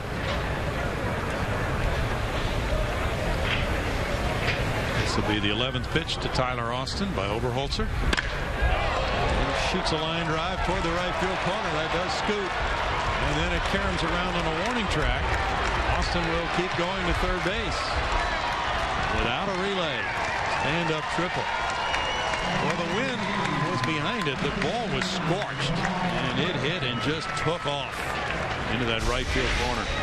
I don't know if he's just late or just a perfect approach on the ball away, and I'd have to go with the latter watching that replay. That ball was scalded going the other way. Jimmy Paredes chasing it down, but to no avail as Austin got to third. One out triple. Now the potential tying run to the plate. Ramon Flores, the batter. Yankees have 9 hits to the Astros 8, but the Astros got a grand slam from Brandon Laird to put them in the lead in the 6th inning. There were 11 runs scored in that 6th inning, 5 by the Yankees.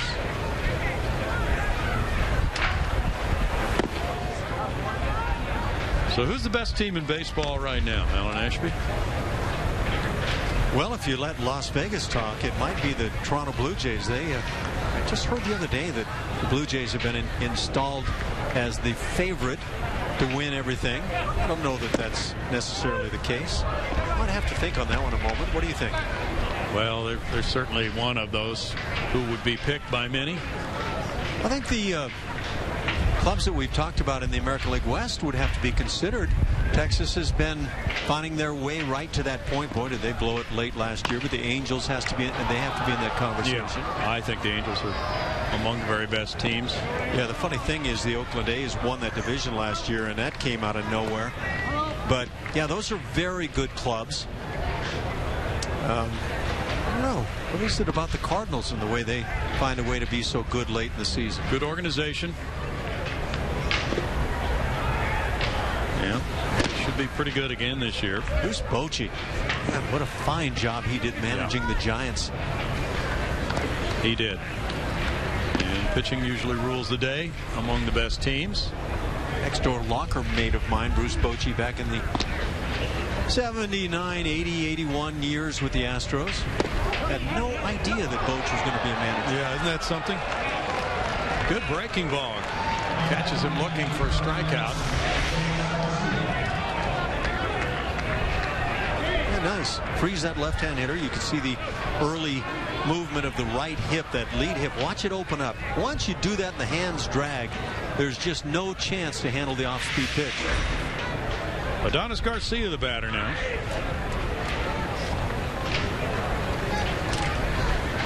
The Astros up 7-5 as they try for their 4th win of the spring. They've lost 2 and tied 1. Which should put them in contention for the NHL playoffs with a 3-2-1 record. What do you think? Well, easily 2-3-1 might get you there. Shortened season.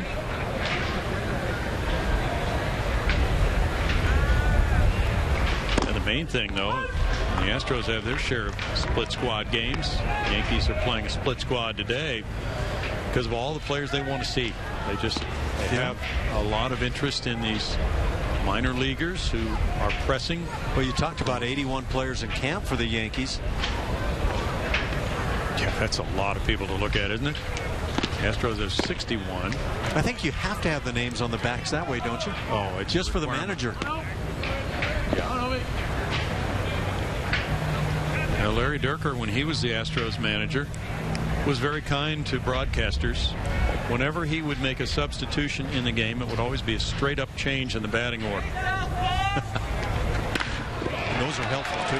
That'll make it 7-6 on the RBI single to right field. Garcia comes through. Now the Yankees down by a run.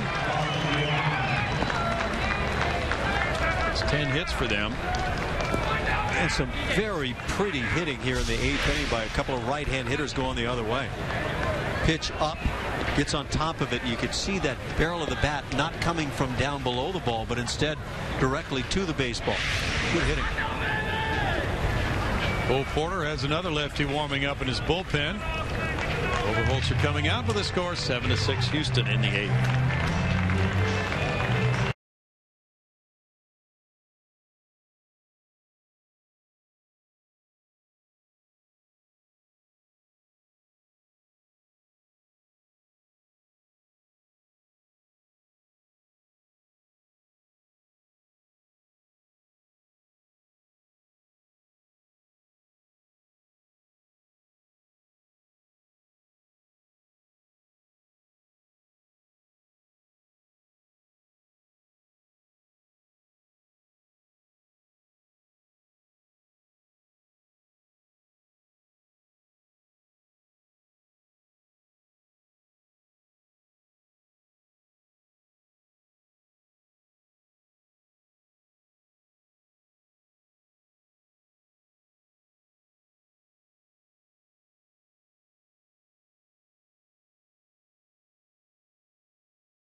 The Astros over the Yankees here in the 8th inning. The Yankees have scored once. They have a runner at first and 2 outs, and Sergio Escalona has come out of the bullpen.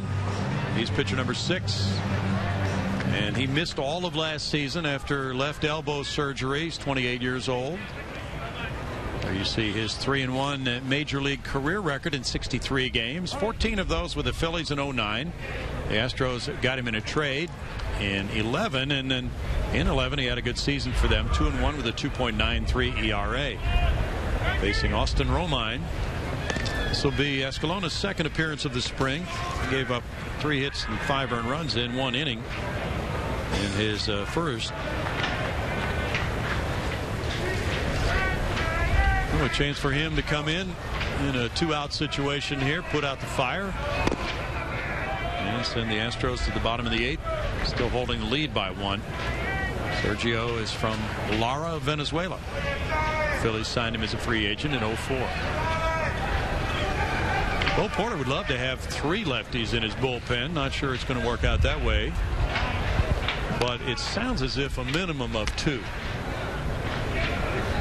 Great advantage to be being left-handed. You see some guys stick around the game maybe well past the point that a right-hander with the same stuff might find himself in the game, but it's hard to find that lefty that can get the job done. Wesley Wright, of course, ranks as one of those lefties based on his effectiveness and his time with the big league club. He would seem to have one of those bullpen spots nailed down. Thing is, as a manager, you'd still like to have a left-handed arm in the bullpen ready for the 9th inning in a big situation when the opposition skip goes to a left-handed bat. Exactly. All the way. 1-2 the count to Romine. Well, the other Yankee club in their split squad day lost to Toronto in Tampa. The Yankees home 1-0. Brett Cecil winning it for the Blue Jays. Andy LaRoche homered for their only run. Well, you asked me a little while ago who I think might be the top club in the major leagues right now if I were picking, and I might pick the Toronto Blue Jays. I think a lot's going to have to do with can Jose Bautista bounce back after an injury-filled year last year, and a year that saw his bat kind of declining a little bit in terms of batting average, not in terms of the power game. It's a line shot caught by VR to end the top of the 8th with a run on 2 hits and a man left. The Astros lead at 7-6.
A very interesting spring training affair. The Astros leading the Yankees. Yankees about hit Houston 10-8, each club with 1 error. And it's been a day to watch a lot of different players get into the action, including pitching lineups. Number 7 coming in for the New York Yankees right now. Mr. Perez will be pitching for them. Kelvin Perez wearing number 98. Astros have used 6 hurlers of their own. And that kind of a day for both these managers to just take in what they've seen. And there's been a lot to take in on a day like this, including a 5-run Yankees 6th inning and a 6-run Astros 6th inning, including a go-ahead grand slam by Brandon Laird. So Bo Porter's club up by 1, trying to get some insurance runs for the 9th inning. I think some pluses and minuses, as most days bring for a manager in the major leagues, but certainly plenty on both sides here this afternoon. Some early good pitching by starter for the Astros today, Harrell. I thought he was sharp, and there's been some good clutch hitting. Yes. Jose Martinez will be the batter. Venezuelan native, came to the Astros from the St. Louis organization as a free agent, and last year at Corpus Christi he hit .304 with 13 homers, driving in 75 runs. That's strike 1 for Perez.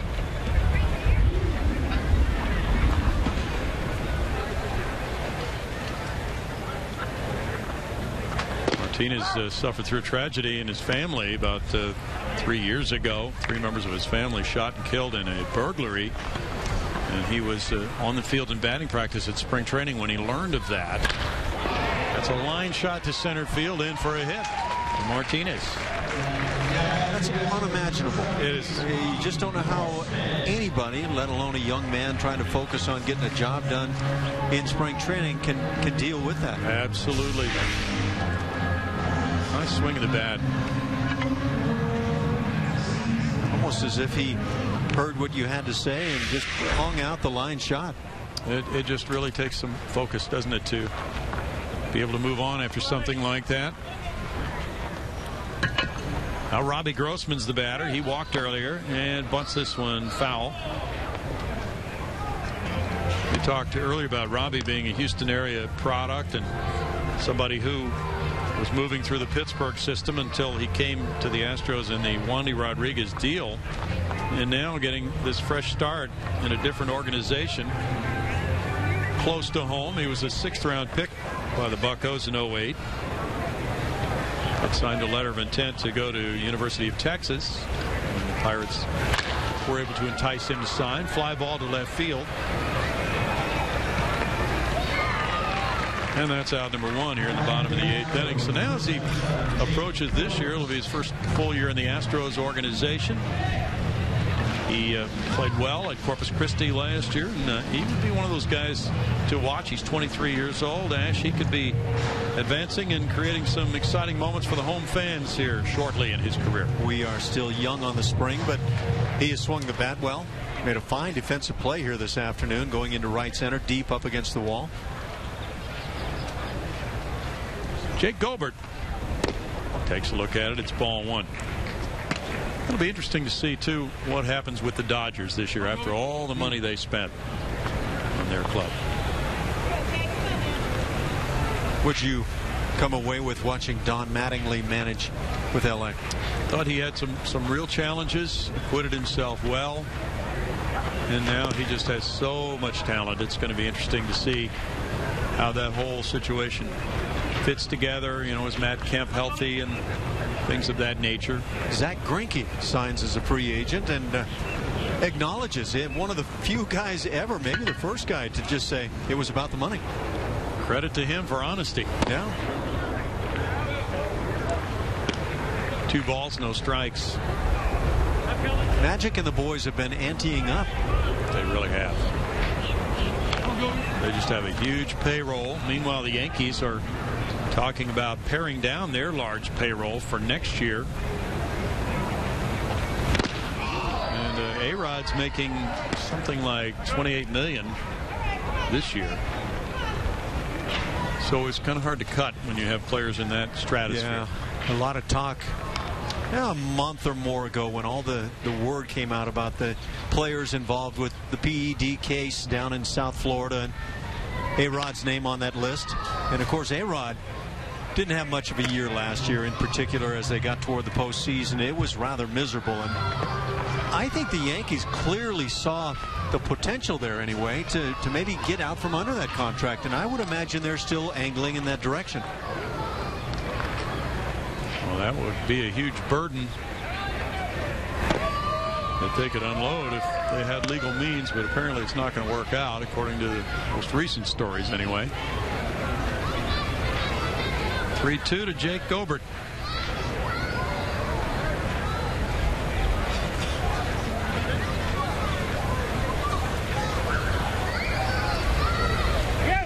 goes on this one, and he fouls it back. Well, the Astros have a trip to Yankee Stadium and Boston. It'll be one of the interesting road trips they have in the 2013 season. The Yankees don't come to Houston until the last week of the season. But that trip to Boston and New York actually begins in Boston March 25th, a 4-game series there, and then on to New York for 3. That'll be the second road trip of the year. And the Yankees' visit to Houston is the last 3 games, September 27th through the 29th.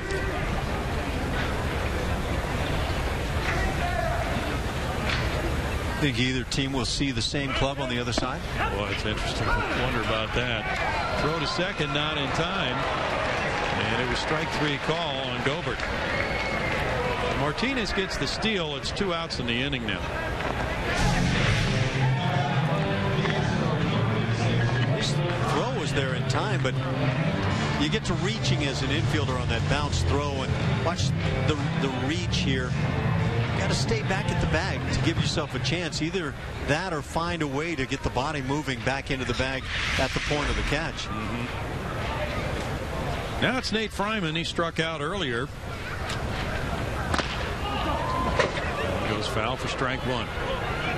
You know, you think about a young guy like Nate Fryman, who was a Double-A San Antonio last year, had a solid year, and yet the Padres, in a rebuilding type mode, failed to protect him in the Rule 5 draft on the 40-man roster, so the Astros scooped him up. Now he gets a start with another organization stressing youth and development. And the interesting thing that will be the decision for the top brass, for Jeff Luhnow and the folks in the front office, will be, can they put him on the major league roster and keep him there all year, because that would be required since he was a Rule 5 pick, unless they worked out a deal with the Padres to keep him and send him down. He would be required to stay on the big league club. And I would think, you know, the Padres are not a power-laden organization, so I would think they would want a lot in return if the Astros tried to make a deal to send him down. What was it the Padres didn't see in this guy that left them leaving him out there? Good question. Really good question. Martinez took off for third, then he jammed on the brakes and got back to second. 2 balls, 2 strikes. Their ballpark, Petco Park, is just so massive. It's just hard to find power hitters who can hit home runs there, although they're bringing in the fences a little bit, I believe, this year. You wonder how much that might come into play. You can go up and down the entire West Coast, the ballparks, and at nighttime anyway, they all play tough. That's a good point. Pop up on the right side. Bird giving way to the second sacker. Navarro takes it, and that's the 8th inning. No runs a hit, and the man stranded. Moving to the 9th. Houston leads New York by 1, 7-6.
Well, it was 0-0 when this game headed into the bottom of the 5th inning. Now it's a 7-6 one-run affair. The Yankees about hit the Astros 10-9, each club with 1 error.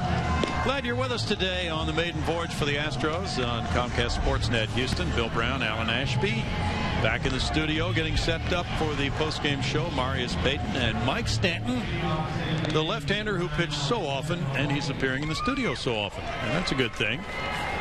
Meanwhile, Mike Stanton can relate to this. Late innings, lefty on the mound.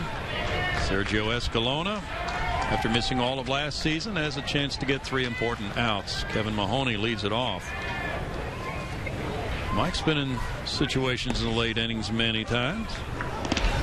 There's ball 1. Hey, it's interesting to have a spring training, not only with 10 telecasts, first we can remember with that many, but also full pre- and post-game shows. Ash? Grinding it hard right now. Yeah, working it. For those who really want to see baseball. Well, if this turns out to be a spring that highlights a number of players and they step up and help this club move forward, I think anybody who takes the time to watch over the course of the spring will probably enjoy what they were able to see. Yes. Our next telecast tomorrow, pregame show, 11:30. Game time noon. Back, and here's Laird coming over for it, and it pops out of his glove and gets away from him. He was on the run and tried to catch it, fingers pointed down. Watch the glance here. Maybe glancing right at the moment with the ball getting to him to see where am I in relation to the dugout and maybe falling in. And then that wind pushing out toward right center field maybe brings the ball back a bit. Good point. Not that easy a play. Looks as if the official scorer has ruled error on that. With the fly ball to left center. Grossman waiting. And it's 1 out for Escalona. Hey, this could be a real positive for Sergio. He's able to come in and get important outs here, as he's done with the first 2 men. Right-hander warming up in the bullpen right now, so we're not sure he will be staying in for the final outs of the game. Greg Bird will be the batter. He hits left. Another left-handed hitter on deck, so he may stay in. And it might be one of those situations, if somebody gets on base and the next guy is a right-handed batter, maybe Escalona doesn't stay in for the final out if somebody reaches. Cole Porter wants to play these spring training games to win. That is the objective, whether the games count in the regular season standings or not. You also put your players in a position that they'll likely find themselves in during the course of the year. And if you're going to get left-handed outs, get them right now. Oh, off the chest of Fryman. He blocks it, recovers, and tosses to Escalona. And the important part was he got his body in front of it, and the ball did not get that far away from him. My estimation, this is a pretty tough play. Yeah. These hard infields during the spring, get the body down in front, be a catcher if you need to be, and that's exactly what Fryman does. That's well done. Yeah, first baseman has time to do that. He doesn't have to pick it up cleanly. Quite often, as you well know, Ash, on these Florida infields, even though we did have rain a couple days ago, they can get awfully hard. And the hops off that dirt can be vicious. This one is hard right now. I was watching yesterday and some of the reaction of balls coming off the dirt surface. Ball 1 to Arcia. Yeah, many a first baseman with a reputation of being around the game for a while might have thrown a little Olay on that one.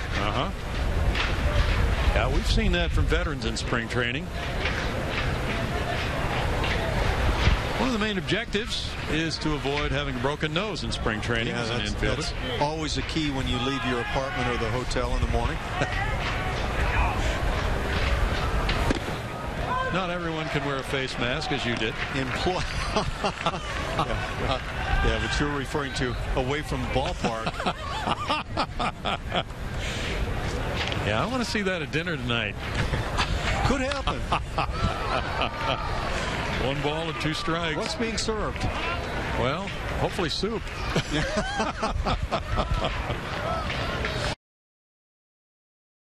Good when a brand new season rolls around. the game does leave us empty during those winter months, doesn't it? Does your calendar at home come equipped with the X's that you get to put on there as you cross off the offseason? Just about. The ground ball 29 hopper hit into center field. So the Yankees remain alive, down by 1. Now they'll have Culver coming up, a right-handed batter. This is where it gets interesting for Bo Porter. And he's not budging. He's going to give Escalona this chance to nail this one down.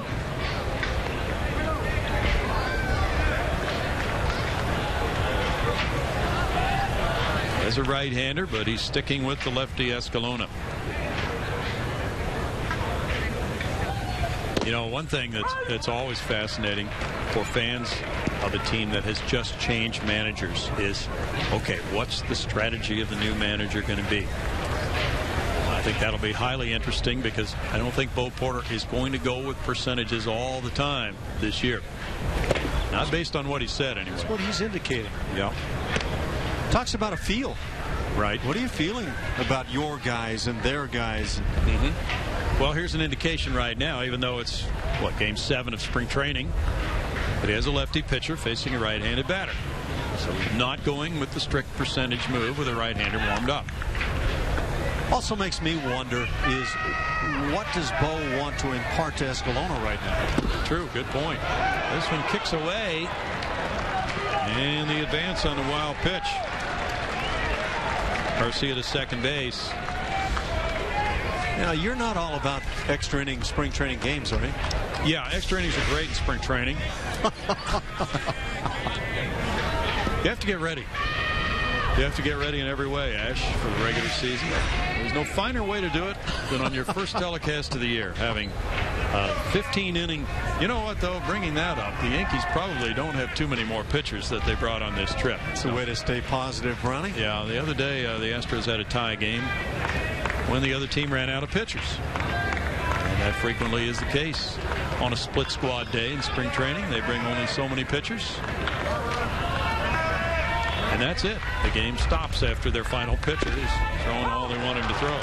Well, based on that shot we just had of the Yankees bullpen, I think they've come well equipped. It appears so. Yeah.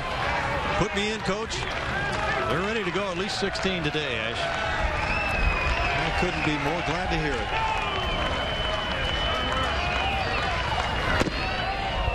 And now Sergio Escalona comes down to a 3-2 pitch to Culver next.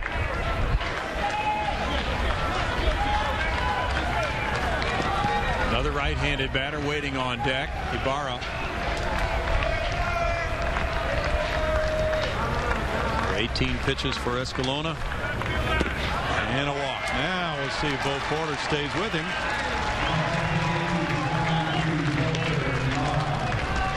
He's not moving.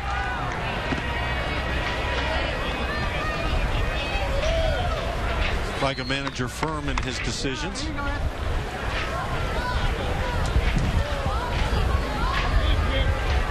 Two-man on, 2 outs in the top of the 9th. Jason Jaramillo giving signs.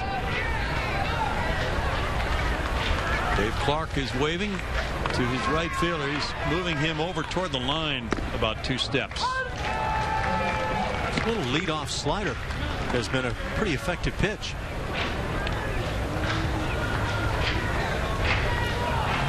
Working with Jimmy Paredes in right field. Now he's moving him back about 2 steps.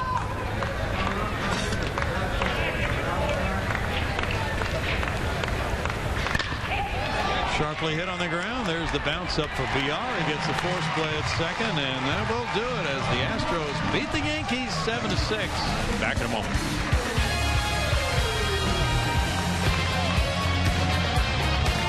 A passion